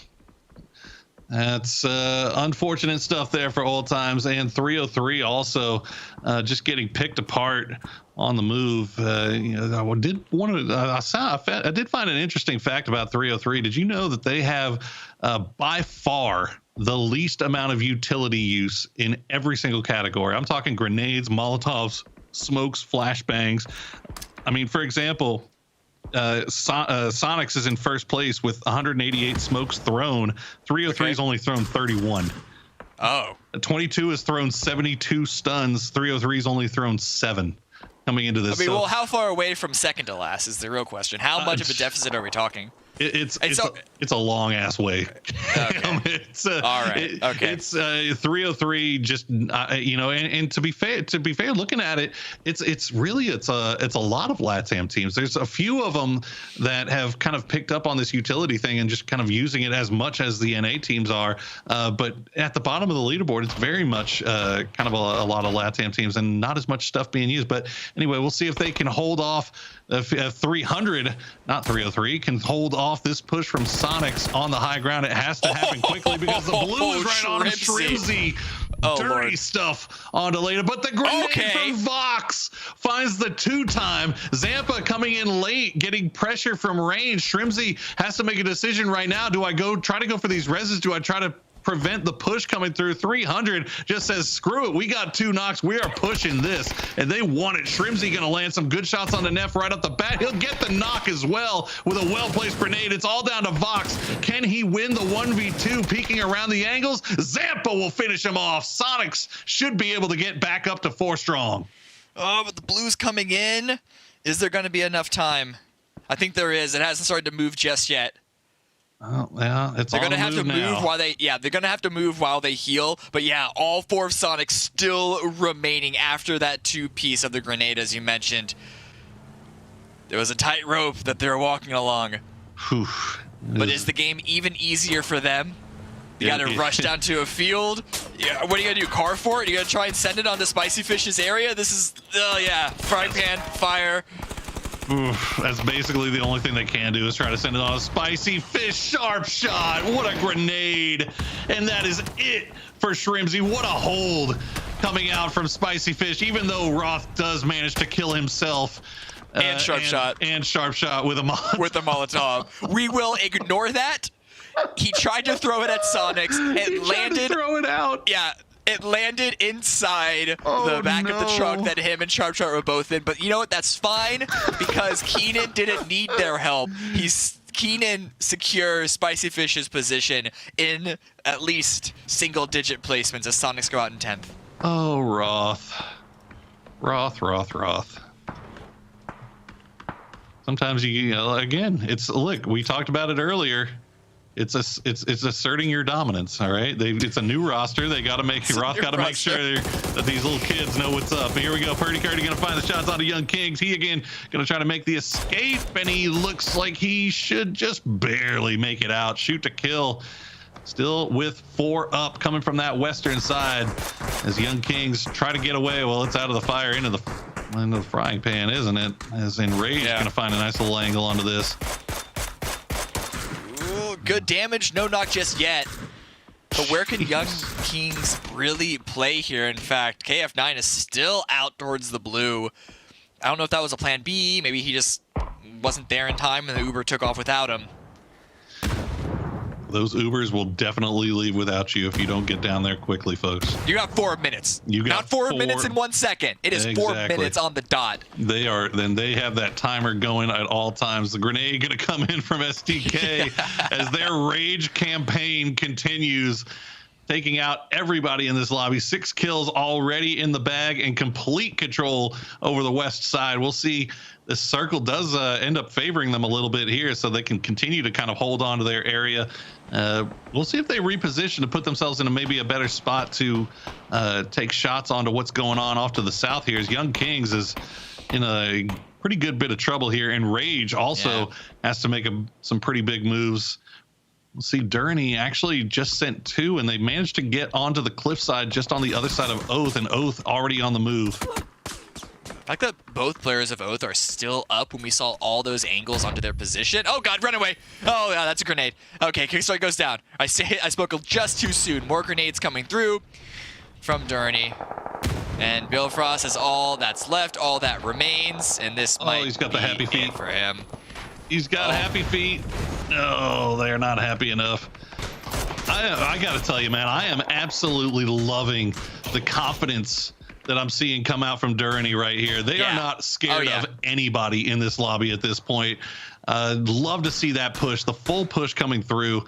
They managed to take out Oath, and they claim a nice bit of real estate for themselves. Gas cans down to just Adam inside the compound. Shoot to kill. You got to imagine still in the driver's seat of this one is Enraged. Do manage to get 1 out of there. It's going to be Asin as he's just eating just a whole mess of blue right now, and I believe he's just going to go ahead and die. Yeah, nothing really else to do there. Yeah, I mean, Young Knights just went out right before an Enrage.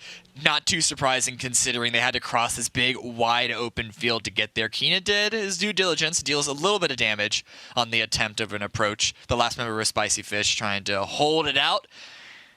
We already saw Roth have a great snake play. We already saw Sharp Shot have an amazing solo play. Now it's Keenan's turn. What can he do?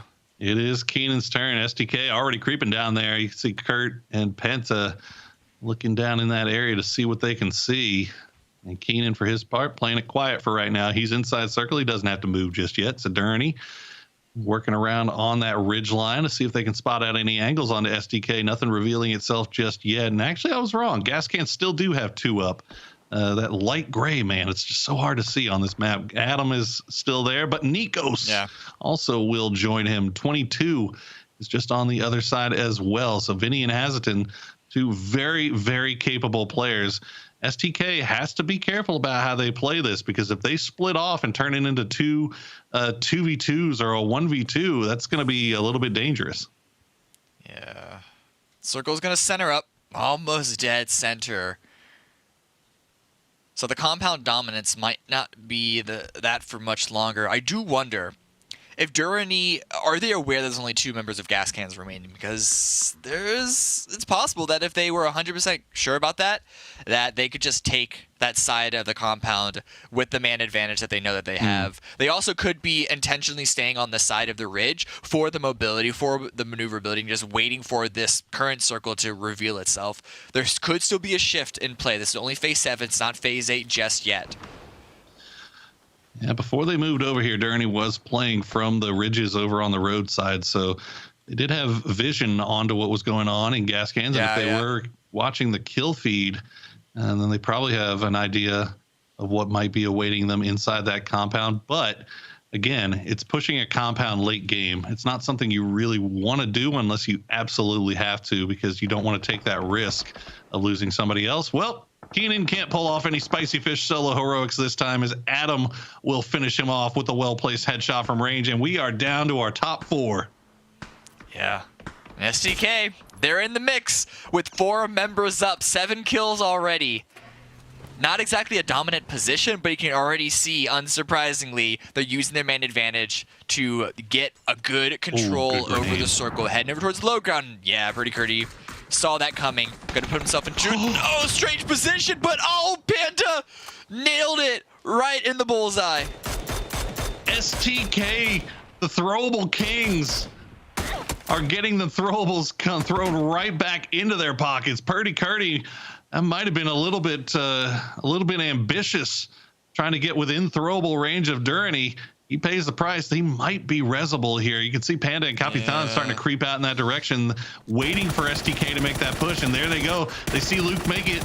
And Luke not within an inch of his life. And Durney still has grenades left to throw. And there you go. Capitan will find it. STK down 2. Alo going to be the one to try to make the push now. They have no angle to prevent Capitan and Panda from doing this either. They can't take the shots over in that direction. STK, they're committing so much to get in their revives. They want to go for the win. It doesn't, like 3rd place with 8 kills, that's not their style. They want to go for the full win. They do lose Purdy, unable to salvage him, but Luke is getting picked up, and Durney might just be out of grenades, or at least out of the grenades that they're willing to spend at this moment. The shift does go in their direction, however. The rest comes through. The vehicle gets blown up as Durney try to put a little bit more spice over into STK. 22 trying to find an angle onto Gas Cans. They know that somebody is in here. Gas Cans, meanwhile, for their part, trying to see if they can find a way to take care of 22 without having to leave the compound just yet. Capitan going to take the shots through the smoke, see what he can see. As he is looking over that direction, there's definitely smoke in between. Yeah, there you go. You can see it now. Between what he's looking at, and he knows that Luke 12 is kind of peeking around the edge of that smoke, though. So it's really just a trade right now. And Capitan gonna win that one as Luke 12 gets knocked very low. Yeah, the damage coming up from Durney has not let up at all. Grenades or bullets. Emmy finds another nice headshot to knock Luke with the Mini 14. The cover is there, but this attrition is gonna start racking up at some point. STK have to try and find a way to answer back, but we have more grenades coming through. Oh, this is such a tough spot. I mean, you got to imagine it's STK. They love throwables. They usually have utility all over the place, but there's only one smoke sitting there. They have to be sitting low. And now STK, they do get the reses back up. We'll see if they can survive a little bit longer. The pressure from Durrani, though, is huge, and they have been putting some big time damage onto that squad. Is 22 finally going to take the fight to gas cans. Hazelton will go down to Nikos as we've checked back in with Durrani taking those shots. Vinny down. Oh, Vinny got the trade, but Adam gets taken out. Nikos, can he go for the res? No, Panda spots it out. Durrani just dominating right now. Panda with 5 kills. They've been going, it's been such a great day for them. And they are in a position to take the final win of the day. Finding the little toesies of Penta, and that's going to be another knock. I don't know if this one's revivable. A nice incendiary does come out in the shots. Well, I thought that was a knock real quick, but no, it's just a little bit of damage. Durrani still keep all 3 up. Jeez, you're staring down a scope and you see a Molotov land right on the tip of your gun. That's gonna be terrifying. Alo take some shots at where he just saw Emmy taking that peek. Alo down to about 40 HP. STK has just been getting big damage in, but Nikos could change everything right here with a good flank. But Durrani sniffs it out, or they saw him. Nikos trying to make a move, trying to make the big solo play. The flashbang's still coming. Manages to land a couple, takes the shots, finds Capitan. Can he find another one before going down? He's down to 26 HP, he has to pull back and reload. Panda gonna make the push and gets the down, but now that's gonna open up the door for STK to make the run. Capitan is down, Emmy down to next to no HP. The blue right on his back. Panda has the high ground here. He's gonna engage in a 1v1 versus Luke 12. It's down to 2 1v1s. Panda barely loses. Luke 12 comes out on top, and Alo will go to Emmy. Emmy on the blue. They have no HP. Luke 12 does manage to get the heal up. Can this be 3 in a row for STK? Emmy has no meds. Okay, there you go. You get the first aid off. He's down to nothing. As Luke 12 he gets it! Emmy wins it. The damage was on STK's. It was on Luke's side, which would have been a heartbreak for Durrani considering all that they did to keep STK down, but the Niku's distraction pulled them away just enough time for STK to push forward and actually get the center of the circle. But the trades were there. Emmy found 1 while Luke found 1 kill of his own. The 2 Titans came out ahead, and with 1 bullet of a margin, Durrani comes out on top with the win. That's about as close as you're gonna see. I mean, yeah. They both had, I think, 1 HP there at the end. I mean, basically, what a fantastic performance coming out of Durrani. I swear to you, Cam, I thought that Nico's coming out there and focusing and kind of going towards Durrani, even if he didn't get the knock, I thought that was going to kind of be the end. I mean, they had STK perfectly pinned down in the worst possible position, but they had to turn their attention towards Nikos. And Nikos, even after getting that down, STK did exactly what they should have done. They got up the push, and they basically turned it into 2 1v1s. And what an incredible finish there for Durrani, for STK. STK, I mean, dude, almost 3 wins in a row today. Yeah, almost. Let's see how it happened, though. Those weren't the only 2 teams involved, even though they did take the highlight at the end of the match. Yeah, a lot of action happening in this round.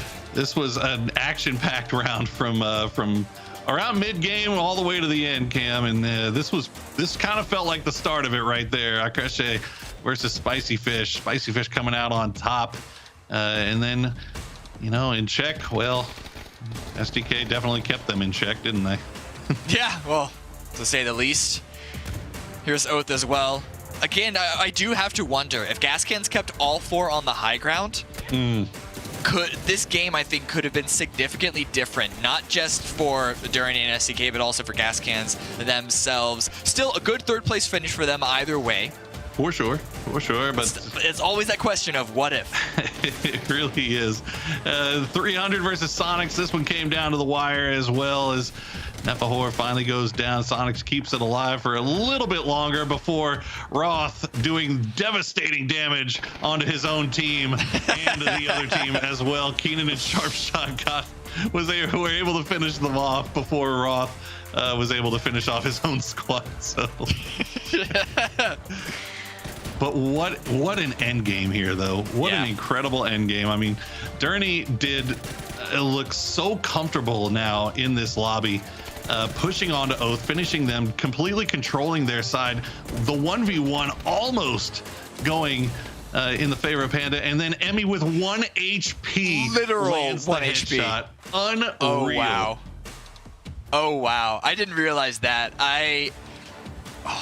So it really was that close for SDK to get a whole 3P. 23 points overall for Durany Esports, however, with that win. It has been such a great day for them. They started today in, I believe like 10th or 11th place. It was something like that. They were definitely down there. Might be top 5. They might be top 5. Yeah, I mean that was just fantastic stuff all day long, really from Durany. I mean, bookending today. We've only had 2 winners today, chat, in 4 games. It's been Durany and SDK. That's it. Durany now in 3rd place, Cameron. Yeah. 2 wins. It's and just the Pandas play at the very end to take out Niku's. You saw in that replay package how aggressively he rushed around that corner. And that's because of the communication by his teammate. Even though the teammate got knocked, they said, I lit him up. He's a good amount of damage dealt. And because of the timing that Durany knew that they had to go and get that first, had to get that kill because SDK, they knew they were pushing. They knew they had to get their attention back onto the main rivals, the main opponent in this match. Yeah, absolutely. I mean, read him like a book. All right, you know, you know that he's trying to go for the reload. So Panda's saying, I gotta push this guy while he's getting this reload before he gets himself kind of squared away and back up to it. And he gets there just a hair late, but does end up winning that 1v1, and then almost turns around and wins the 1v1 against Luke 12. I mean, it was 3 HP difference. Yeah, it's been an exciting day. It's been a lot of stuff happening. Even if you were to look past the fact that we've only had 2 winners so far today, a lot of other teams have had to make moves of their own. It's just very, very hard to stand out when we do have Durany become the kings of Latin America, and then of course SCK. Even though they didn't get 3 wins, they got 2 wins, a 2nd place, and what was their round 13? I mean, it was a 5th, but they got the 16 kill 5th place. It's essentially 4 wins for them. Let's round up. We can round up. Yeah. Yeah. I think they're pretty comfortable, honestly. I mean, if you're an SGK fan, you're excited. I think if you're a LATAM fan, you got to be excited to see Durany doing so well. I'm excited to see Durany doing so well, and we've still got 2 more days to go on this. But to wrap us all up for the day, we're going to throw it to the analyst desk. But before we do that, guys, take a look at the new PUBG mobile game, PUBG New State. Guys, check it out.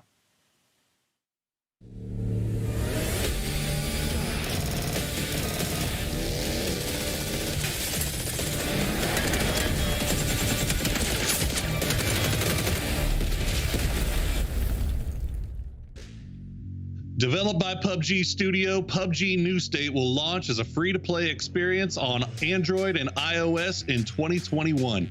PUBG New State recreates the original Battle Royale experience and evolves it to make the most realistic Battle Royale experience on mobile, featuring state-of-the-art rendering technology that pushes the limits of mobile gaming.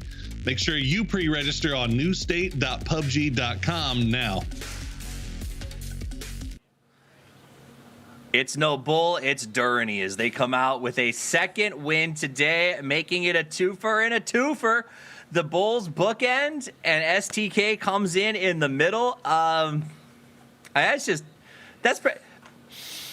you this. Matt, you've been watching since the very beginning. Hypoc, you've been playing, so obviously you're not watching maybe the results aggressively, but I don't remember the last time that I saw 2 teams sweep an entire day of PUBG at a tournament of this level. Or even honestly, like a lot of level, like some of the amateur stuff we used to work with. It has been a while. I mean, it is a rare occurrence whenever it does happen, and a massive shout out to Durany. I mean, we've been talking a lot about shoot to kill, but Durany won the first round, the last round as well, but then they also had a couple other good positions. They had a 3rd place as well. Sure, they had 12, but not very many kills, but overall, a phenomenal day for Durany, and now starting to see Latin America find their footing inside of this, starting to find their comfort levels to play in, and now starting to find a hope in Durany. All right, Hypoc, if you had to guess what position they're in after the day of play, where do you think they stand on the leaderboard? Didn't they just say they ended up third? They said that. I was trying to give you a chance to go all big forehead. I was panicking there. I was like, wow, listen properly. I was like, no, I was trying to make you look really good. Sorry, Steve. Let's roll that back. I think third. Third. Well, let's find out. Let's look at the scoreboard right now. See what we're at. Holy crap, Hypoc. Oh, cost of math. Never fails me. Genius, Hypoc. So genius, Hypoc. A lot of people don't understand the Hypoc is for hype. Pac, because you built that up. All right, so here's the deal. Shoot to kill is dominating. That's ridiculous because they didn't win that one. But you know what? They almost did. They could have made 3. Just quickly as well, I love the camera's like, yeah, SDK didn't win 3. Like, it's almost like, yeah, that would have been the seal of approval on the day. Yeah. Let's not forget the first game that Journey won. Technically, Shoot to Kill did make more points than they did. Because of kills. Holy crap, you're not wrong. Overall, yeah, you're right. Jeez, SDK. Look at that. I mean, look at. Okay, overall kill leaders, it's going to look very similar. SDK will continue to climb it, but the reality is they literally missed winning 3 of 4 if you go by points by 1 HP. And I would argue it wasn't even 1 HP. It was maybe a little hubris by Alo that actually lost them that game, Hypoc. Yeah, I would agree. Maybe a little bit of an overstep in the end game there, but I gotta say it, man. Penta keeping pace with Luke 12 it is still just blowing my mind. It's fantastic to see him step into this form and deliver for SDK. You know, it's true, but then you put the damage stats up. Then you go, oh yeah, that's the Luke. Like that's the Luke that I know and love, Matchroom. This guy frags like crazy, but the amount of damage that he gets out of these guns is, I don't even understand.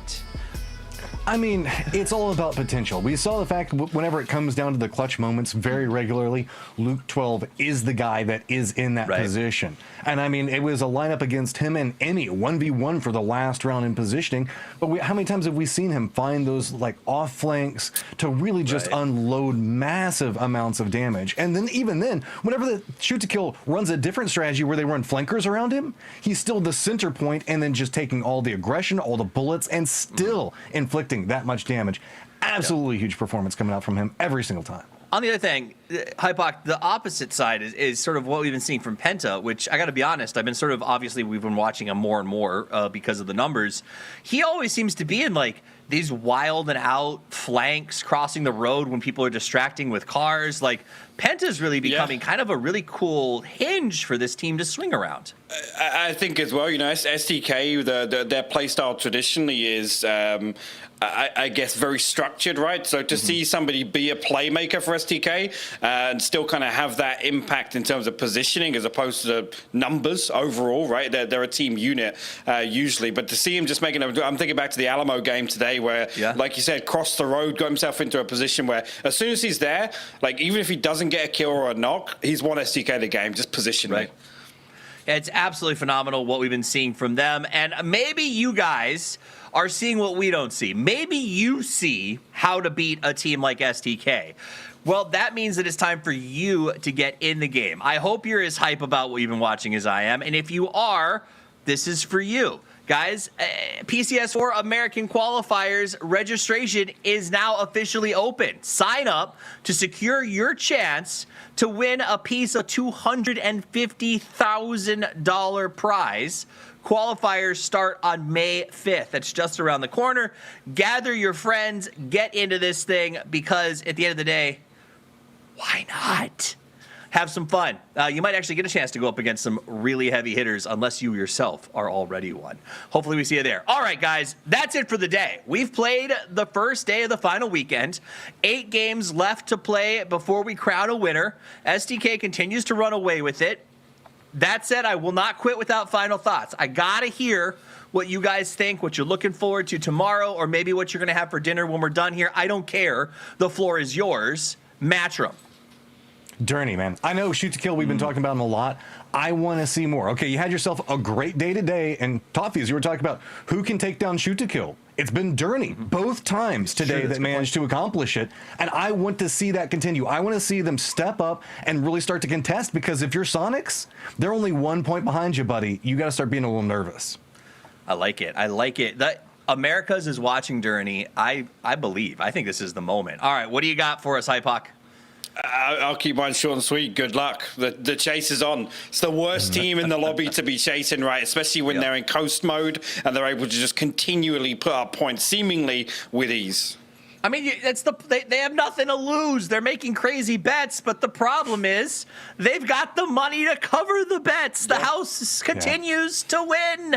Well, let's see if that continues. Guys, we're back in the same time at the same place tomorrow. It's going to be awesome. From all of us here on the team, thank you so much for tuning in. I've been Toffees. You got Matchroom, Hypoc. We got Cameron and Poro on the cast, and I can't wait to see you tomorrow. But until you're back, play more PUBG.